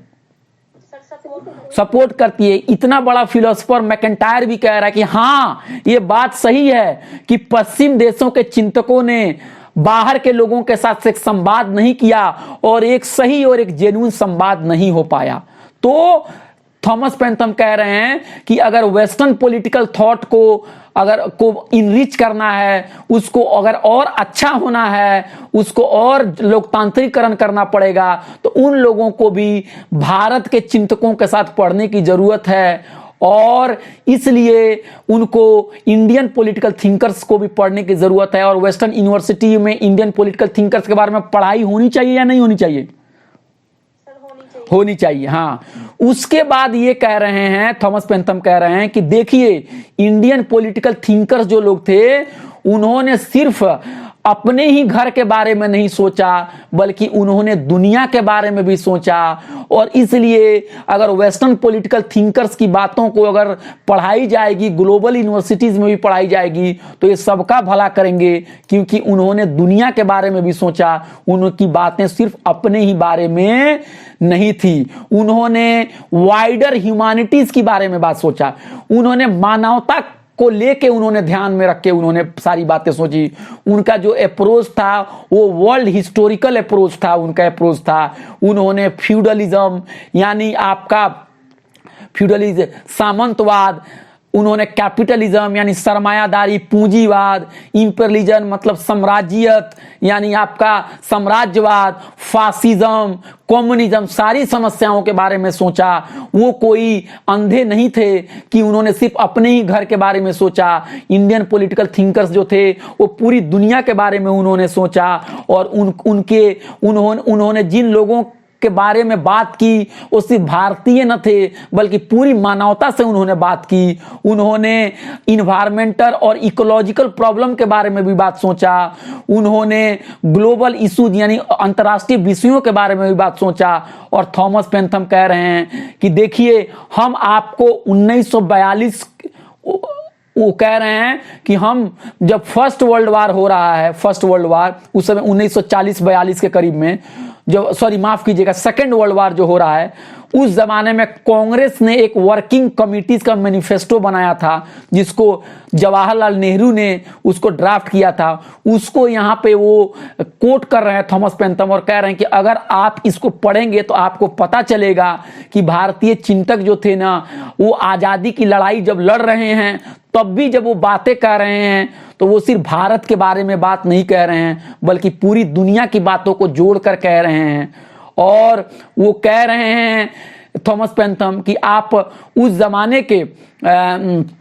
जमाने में जो नेहरू जी ने जो उस जमाने में जो ड्राफ्ट किया था, जो मैनिफेस्टो, अगर आप उसको पढ़ेंगे तो आपको लगेगा कि जो नेहरू जी की या जो कांग्रेस की जो जबान थी, वो जबान बहुत ही विश्व स्तर पे समस्याओं को लेके चल रही थी। जैसे मैं मैनिफेस्टो के कुछ हिस्सों को पढ़ना चाहता हूं, और उसमें ये लिखा गया है, if the war is to defend the status quo, imperialistic position, colonies, vested interest and privilege, then India can have nothing to do with it.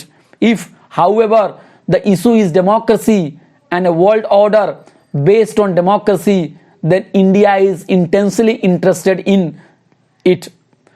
The committee are convinced that the interest of Indian democracy do not conflict with the interest of British democracy or of world democracy, but there is an inherent and irrevocable conflict between democracy for India or elsewhere and imperialism and fascism. यानी कांग्रेस कह रहा है अपने manifesto में, जिसको जवाहरलाल नेहरू ने लिखा, कि अगर ये लड़ाई द्वितीय विश्व युद्ध, सेकेंड वर्ल्ड वार, सिर्फ इसलिए लड़ा जाएगा कि इसमें साम्राज्यवाद को बचाया जाए, कॉलोनी को बचाया जाए, तो भारत को इस युद्ध से कुछ लेना देना नहीं है। लेकिन अगर यह युद्ध लोकतंत्र को बचाने के लिए लड़ा जा रहा है, तो भारत इसमें जरूर दिलचस्पी लेगा। और भारत यह मानता है कि ब्रिटेन की डेमोक्रेसी हो या दुनिया की डेमोक्रेसी हो, वो उसके जो हित हैं वो भारत की डेमोक्रेसी के साथ मिलते हैं, उससे अलग नहीं हैं। और भारत ये भी जान रहा है कि साम्राज्यवाद है और फासिज्म जो है, इसके जो हित हैं वो भारत की डेमोक्रेसी के साथ मेल नहीं खाते हैं। इसलिए अगर यह युद्ध डेमोक्रेसी को बचाने के लिए लड़ा जाएगा, अगर यह युद्ध साम्राज्यवाद को खत्म करने के लिए लड़ाया जाएगा, अगर यह युद्ध भारत जैसे देशों को आजाद करने के लिए लड़ा जाएगा, तो भारत इस युद्ध में साथ देगा। लेकिन भारत को अगर गुलाम बनाया जाएगा, दुनिया के बाकी गरीब देशों को गुलाम बना के रखा जाएगा, साम्राज्यवाद को बना के रखा जाएगा और इसके नाम पे ये युद्ध लड़ा जाएगा, तो भारत इस युद्ध में कोई हिस्सा नहीं लेगा। इसलिए भारत ये कहना चाहता है कि भारत अपनी समस्याओं को विश्व की समस्याओं के साथ जोड़कर देख रहा है, वो उसको कभी अलग होकर नहीं देख रहा है। तो यहाँ पे नेहरू जी ने जो ड्राफ्ट किया था, ये जो मैनिफेस्टो या कांग्रेस ने जो अपना बयान दिया था सेकेंड वर्ल्ड वॉर में, क्या ये बयान उस जमाने में सिर्फ भारत की समस्याओं तक सीमित था या पूरे ग्लोबल इश्यूज को ये एड्रेस कर रहा था? बताइए। Global issue. हाँ, तो इसीलिए थॉमस पेंथम कह रहे हैं कि अगर आप भारत के चिंतकों को आप पढ़ेंगे तो आपको ये बात में ये आपको बहुत कुछ फायदा मिलेगा, क्योंकि भारत के चिंतक जो हैं वो अंतर्राष्ट्रीय स्तर पर समस्याओं को देख रहे हैं। भारत के चिंतक जो हैं वो ह्यूमैनिटीज के बारे में बात कर रहे हैं, और इसलिए वेस्टर्न यूनिवर्सिटी में भी अगर भारत चिंतकों को पढ़ाया जाएगा तो वेस्टर्न यूनिवर्सिटी में बैठे हुए जिन लोगों को लगता है कि दुनिया की पूरी हकीकत वेस्ट ही है, उससे भी उनको वो जो उनकी तंग नजरी है, जो उनके नैरो माइंडेडनेस हैं, उससे भी उनको निकलने में मतलब आसानी होगी। आखिर में थॉमस पेंथम कह रहे हैं कि भारतीय पॉलिटिकल थिंकिंग में जो मॉडर्न पॉलिटिकल थिंकिंग है, इसके 3 तरह की सोच है, उसमें 3 तरह की सोच है। उन्होंने क्या किया था, आपको जुदित नहीं सॉरी, जब हम पिछले क्लास में पढ़े थे, किनका पढ़ा था हमने उसको, कि किसकी राइटिंग पढ़ी थी बताइए? Thomas J parallel. हाँ, एंथनी जे पैरल का पढ़ा था। तो उन्होंने उसको 2 हिस्सों में बांटा था। एक हिस्सों में पढ़ा था political thought in India. Political thought in India में उन्होंने उन विचारकों को रखा था जो वेस्टर्न आइडिया से प्रभावित हैं, जो वेस्टर्न आइडियाज को नकल करते हैं, और उसमें उन्होंने हिंदू राष्ट्रवादियों को रखा था, सावरकर को, गोलवरकर को रखा था, और उन्होंने मार्क्सिस्टों को रखा था।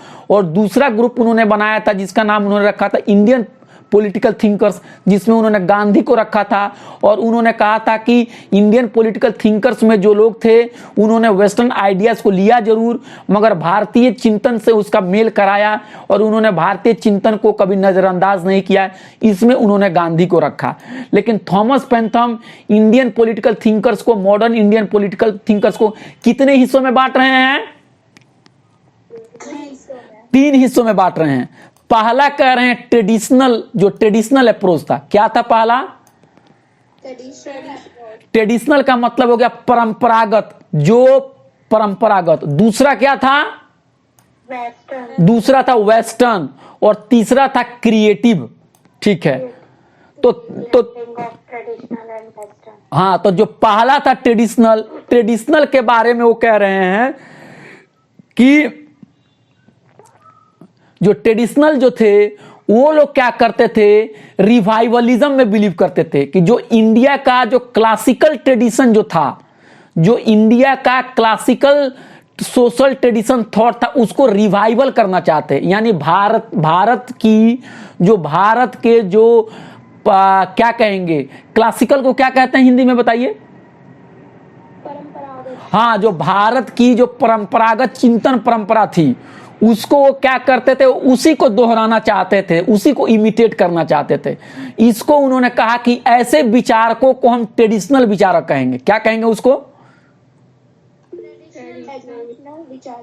ट्रेडिशनल विचारक कौन थे बताइए?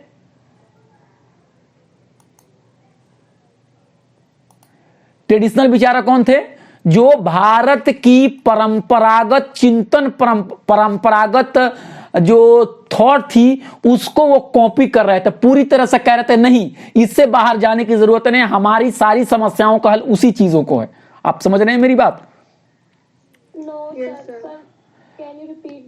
ये मतलब है कि भारत की चिंतन परंपरा, मान लीजिए, जैसे मान लीजिए भारत की चिंतन परंपरा जो क्लासिकल था, मान लीजिए वेदास का जो है, उपनिषद का है ना, वेदा है, उपनिषद है आपको।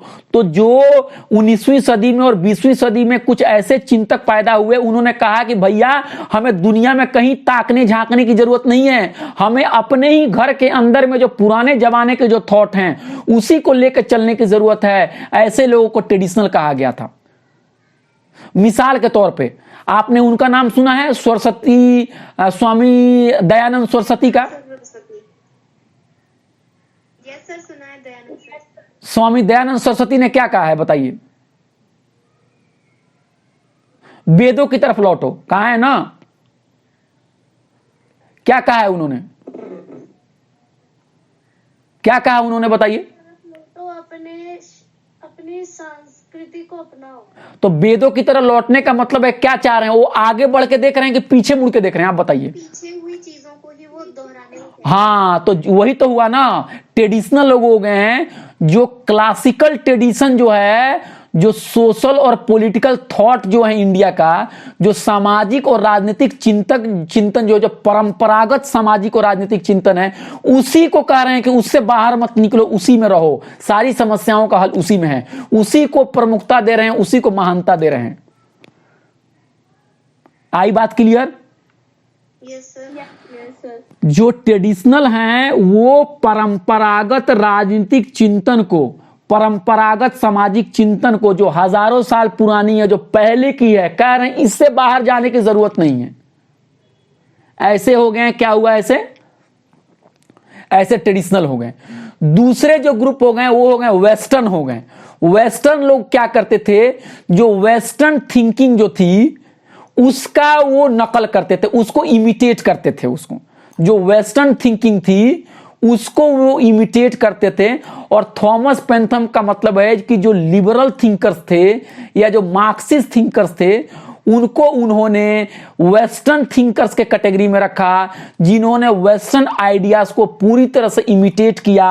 और उन्होंने जो ट्रेडिशनल जो इंडियन पॉलिटिकल थिंकिंग थी उसको उन्होंने नहीं लिया, और उन्होंने तमाम चीजों को वेस्टर्न पॉलिटिकल थॉट से ही लिया। ये बात समझ में आई? Yes sir. और लोग क्यों नहीं बोल रहे हैं? क्या मैं इतना कंफ्यूजिंग बातें बता रहा हूं? बताइए। No sir. देखिए, ट्रेडिशनल राजनीतिक चिंतक जो थे वो भारत के पास्ट में जाके जो परंपरागत राजनीतिक और सामाजिक चिंतन थे, कहते थे यहीं पे सब कुछ है, इससे बाहर मत जाओ। उनको परंपरा के अंतर में, उसमें ट्रेडिशनल थॉट के थिंकर के अंदर में थॉमस पेंथम में रख दिया। और दूसरा ग्रुप ऐसा था जो परंपरा को नहीं लेकर चलता था, उसको लगता था कि वेस्ट के अंदर में जो चीजें हैं वही सही है, उसी से समाज आगे बढ़ेगा। वो वेस्टर्न थिंकिंग को ही लेना चाहता था, वो वेस्टर्न मोड्स ऑफ थिंकिंग को ही इस्तेमाल करना चाहता था, वो उसी को इमिटेट करता था। ऐसे थिंकर को थॉमस पेंथम लिबरल ग्रुप में रख रहे हैं या मार्क्सिस्ट ग्रुप में रख रहे हैं। यानी ऐसे ज्यादातर जो चिंतक थे या तो वो लिबरल थिंकर्स थे या वो मार्क्सिस्ट थिंकर थे। ये बात समझ में आ गई? और तीसरे ग्रुप था उसको जो तीसरा ग्रुप था उसको कह रहे थे कि वो क्रिएटिव थिंकर्स था, जो कि क्या किया, ट्रेडिशनल थिंकिंग को भी लिया और वेस्टर्न थिंकिंग को लिया, और दोनों को बहुत ही अच्छे तरीके से उसका मेल पैदा किया, जैसा कि महात्मा गांधी ने किया। और थॉमस पेंथम जो हैं वो क्रिएटिव ब्लेंडिंग को ही सपोर्ट कर रहे हैं। वो ना ट्रेडिशनल विचार को प्रमोट कर रहे हैं, ना वेस्टर्न ट्रेडिशन को प्रमोट कर रहे हैं। वो कह रहे हैं हमें क्रिएटिव ब्लेंडिंग की जरूरत है। ब्लेंडिंग का मतलब है मिक्स करना, जिसमें हम ट्रेडिशन के भी अच्छे चीजों को लें और वेस्टर्न आइडियाज के भी अच्छे चीजों को लें। और जिस तरह से महात्मा गांधी ने दोनों को मिलाया, इसी चीजों को थॉमस पेंथम भी सपोर्ट कर रहे हैं, है ना? इसलिए थॉमस पेंथम कंक्लूजन में ये कह रहे हैं कि देखिए, हमें रिवाइवलिस्ट ट्रेडिशन के पास भी नहीं जाना है। क्या नहीं जाना? किसके साथ नहीं जाना है? Yes sir. हमको रिवाइवलिज्म में नहीं जाना। ये नहीं कहना कि हमारे पास्ट में जो है उससे बेहतर कुछ ही नहीं है। नहीं समझे मेरी बात? इस तरह के भी सोच के साथ नहीं जाना है, ठीक है? वो कह रहे हैं कि हमें रिवाइवलिस्ट सोच के साथ नहीं जाना है। उन्होंने कहा हमको क्रिएटिव थॉट के साथ जाना है, जिसमें हम इंडियन पॉलिटिकल थॉट को भी लेकर चलें और हम वेस्टर्न पॉलिटिकल थॉट को भी लेकर चलें, और जो वेस्टर्न पॉलिटिकल थॉट की जो कमियां हैं उसको हम दूर करें। हम वेस्टर्न पॉलिटिकल थॉट को भी लेके चलेंगे, लेकिन वेस्टर्न पॉलिटिकल थॉट की जो कमियां हैं उसको भी हम दूर करने की कोशिश करेंगे। और हम ट्रेडिशनल पॉलिटिकल थॉट को भी लेंगे, लेकिन ट्रेडिशनल पॉलिटिकल थॉट की जो चीजें सही नहीं है उसको हम छोड़ भी देंगे। आप समझ रहे हैं मेरी बात? और उन्होंने कहा कि महात्मा गांधी ने उसी को रिप्रेजेंट किया, क्रिएटिव ब्लेंडिंग को उन्होंने सपोर्ट किया, और हमें उसी को लेके जाना चाहिए। और उन्होंने कहा कि अगर हम ऐसा लेके चलेंगे तो हमारी पॉलिटिकल थॉट जो होगा वो दुनिया को बहुत कुछ देने के लिए उसके लिए काबिल हो जाएगा, वो दुनिया को बहुत कुछ दे पाएगा, है ना। और क्या होगा कि हम क्या करेंगे कि ये जो दुनिया है उसके अंदर में भी बहुत सारी जो लिमिटेशंस होगी उसको भी हम ठीक कर देंगे। मैं कहना ये चाह रहा हूं कि थॉमस पेंथम ये कह रहे हैं, फिर से सुनिए, कि हमें ट्रेडिशनल पॉलिटिकल थॉट, सुनिए, हमें ट्रेडिशनल पॉलिटिकल थॉट को बिल्कुल आंख बंद करके नहीं फॉलो करना है, ठीक है, क्योंकि हमें रिवाइवलिज्म की तरफ नहीं चलना है। हमें आधुनिक विचारधारा को भी आंख बंद करके नहीं फॉलो करना है, हमें क्रिएटिव ब्लेंडिंग करनी है। क्रिएटिव ब्लेंडिंग का मतलब है कि हमें वेस्टर्न पॉलिटिकल थॉट की भी अच्छी चीजों को लेकर चलना पड़ेगा और ईस्टर्न पॉलिटिकल थॉट की भी अच्छी चीजों को लेकर चलना पड़ेगा। और जो चीजें गांधी ने की थी, अगर हम ऐसा करते हैं तो दुनिया के सामने जो मॉडर्न थिंकिंग है, जो उसकी कमियां हैं, जो मॉडर्न पैराडाइम की जो कमियां हैं, उसको हम दूर करने में, एक अलग पैराडाइम देने में हम कामयाब हो पाएंगे। अब बताइए, अब क्लियर है कि अभी भी कंफ्यूजन लग रहा है? कोई बताएं जिसको क्लियर नहीं लग रहा है। कोई ऐसा है जिसको क्लियर नहीं लग रहा है? No sir. कोई सवाल आप लोगों के? No sir. कोई सवाल आप लोगों के? बताइए।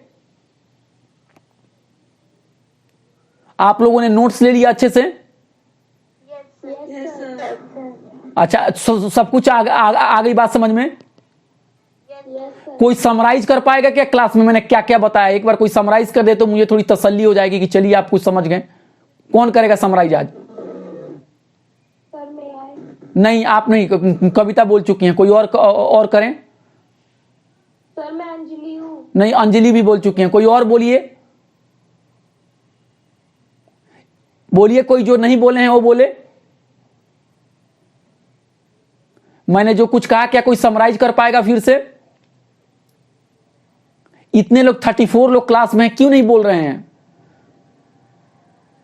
सर पहले वाला भी बताना है या अभी जो? नहीं, आप जो भी पढ़ाए हैं, नहीं, आज के क्लास में हमने जो कुछ भी पढ़ाया है उसको समराइज कोई कर पाएगा? थॉमस पेंथम ने क्या क्या कहा? नहीं नहीं नहीं नहीं, एक मिनट रुकिए। रितिका चौहान को नहीं, आप भी बोल चुके हैं। कोई और बोले, कोई और बोले। नहीं, आप लोग बोल चुके हैं। कोई और बोले? सर रितिका। नहीं, आप भी बोल चुकी हैं। कोई और बोले? जो अभी तक नहीं बोला है वो बोले। आज के क्लास में जो नहीं बोला है वो बोले। बोलिए। ये 34 लोग कुछ सुने तो कुछ तो बोलिए। भी तो बोलिए कि सर कुछ समझ में नहीं आया, ये भी तो बोल दीजिए कम से कम। समझता हूँ। हाँ, जो नहीं क्लास में बोले हैं वो बोलिए ना।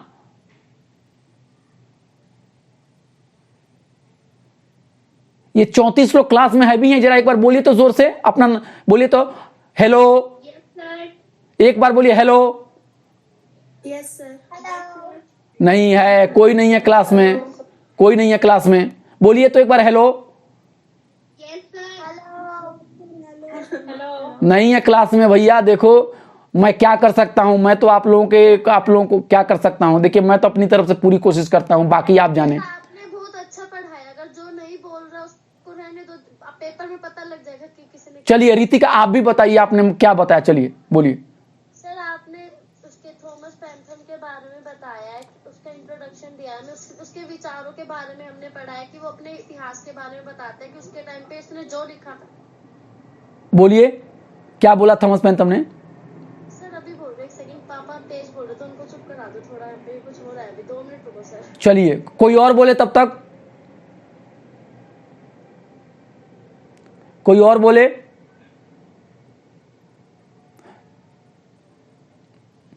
चलिए कविता आप ही बोलिए, चलिए आप ही बोलिए।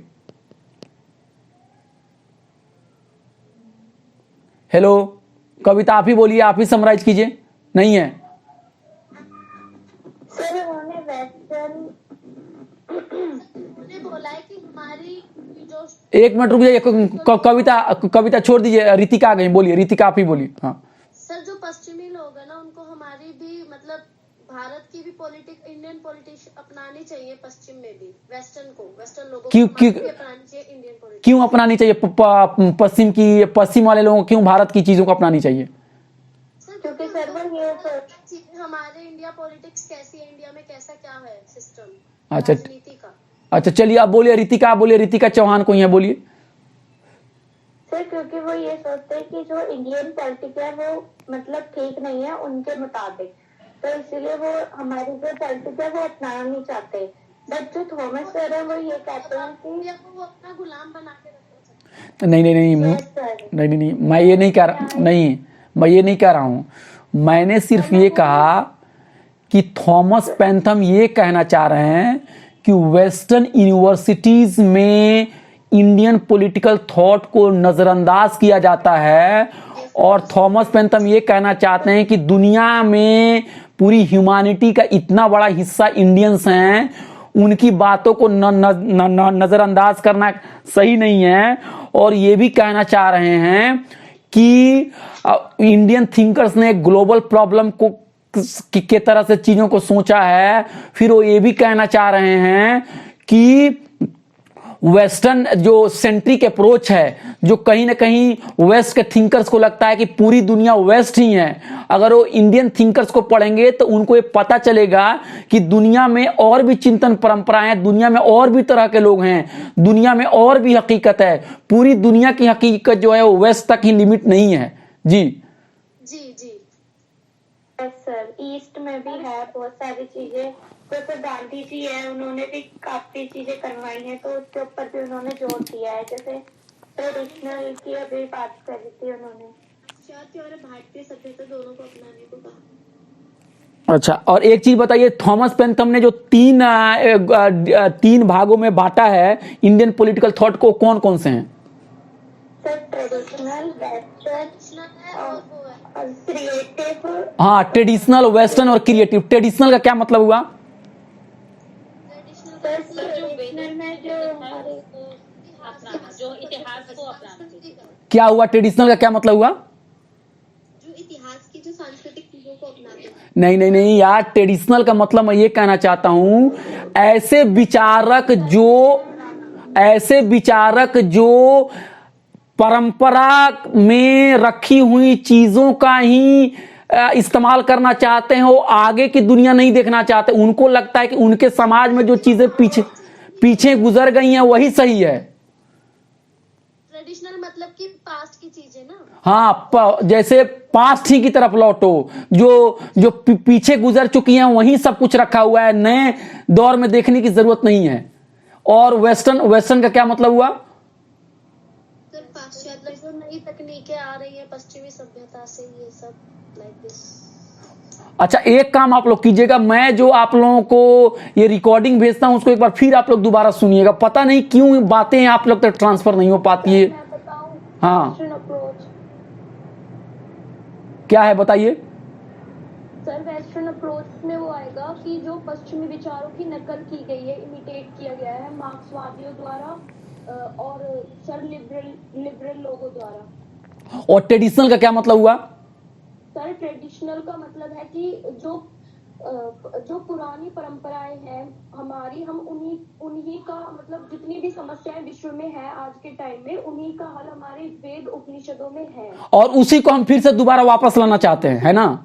यस सर, हमें अपने घर से बाहर कहीं देखने की जरूरत नहीं है, जितनी भी समस्या है उनका हल हमारे घर में ही है सर। हाँ, तो घर का मतलब सुनिए, घर का मतलब सिर्फ आपका घर नहीं हुआ, घर का मतलब ये हुआ कि आपकी जो चिंतन परंपरा है उससे बाहर जाने की जरूरत नहीं है। जैसे मान लीजिए अगर हम सोकल हमको लगता है हिंदू पॉलिटिकल थॉट से उसी में सारी समस्याओं का निदान है। अगर हम मान लो मुस्लिम है तो मुस्लिम पॉलिटिकल थॉट से बाहर जाने की जरूरत नहीं है। अगर हम इंडियन है तो इंडियंस में जो बात गुजर गई उससे बाहर जाने की जरूरत नहीं है। हम क्या करते हैं, पीछे ही देखते हैं, हम आगे नहीं देखते हैं। और थॉमस पेंथम किस तरह के थॉमस पेंथम जो है वो कौन सी मतलब ट्रेडिशन को सपोर्ट कर रहे हैं? हाँ, क्रिएटिव अप्रोच का क्या मतलब हुआ? जिसमें वेस्टर्न और ट्रेडिशनल दोनों मिक्स है। हाँ, ट्रेडिशनल को भी और वेस्टर्न का भी मिक्स है ना? क्या सर दोनों सर ट्रेडिशनल का और वेस्टर्न दोनों का मिक्सअप है, लेकिन ऐसा नहीं कि मिक्सअप है तो उनको सेम टू सेम, जो उनमें बुराई है उनसे दूर रहना है और अच्छाई को लेके चलना है और एक मॉडर्न पैरामाइड को नया पैरामाइड की तरफ लेके आना। नहीं, ऐसा नहीं है, फिर से सुनिए। वो कह रहे हैं क्रिएटिव का मतलब ये हुआ कि हम ट्रेडिशनल अप्रोच को भी पूरी तरह से खारिज नहीं करेंगे। हम ट्रेडिशनल अप्रोच के अंदर में जो चीजें आज की जरूरत के मुताबिक अहम है हम उसको लेंगे और जो चीजें अहम नहीं है उसको हम नहीं लेंगे। जैसे मान लीजिए कि हमारे ट्रेडिशनल अप्रोच में अगर जात पात पे आधारित समस्या समाज है तो आज तो जात पात पर आधारित समाज नहीं चलेगा, हम उसको छोड़ देंगे। लेकिन अगर हमारे ट्रेडिशनल अप्रोच में कहा जा रहा है कि पूरी दुनिया जो है वो एक बंधु है, एक समाज है, एक पूरी दुनिया हमारा कुटुंब है, यानी हमारा फैमिली है, तो ये तो अच्छी बात है, हम इसको लेके चलेंगे। आधुनिक विचारधारा में हम जाएंगे। आधुनिक विचारधारा में अगर कहा जा रहा है कि मानव को स्वतंत्रता मिलनी चाहिए, फ्रीडम मिलनी चाहिए, बराबरी मिलनी चाहिए, तो हम इसको ले लेंगे। लेकिन आधुनिक विचारधारा में अगर मान लीजिए इस तरह की बातें की कही जा रही है कि अपनी ताकत बढ़ाओ, साम्राज्यवाद फैलाओ, दूसरे देशों में कॉलोनी को फैलाओ, दूसरों को पूंजीवाद लाके दूसरों का शोषण करो, तो इस तरह की जो व्यवस्था होगा हम उसको नहीं लेंगे।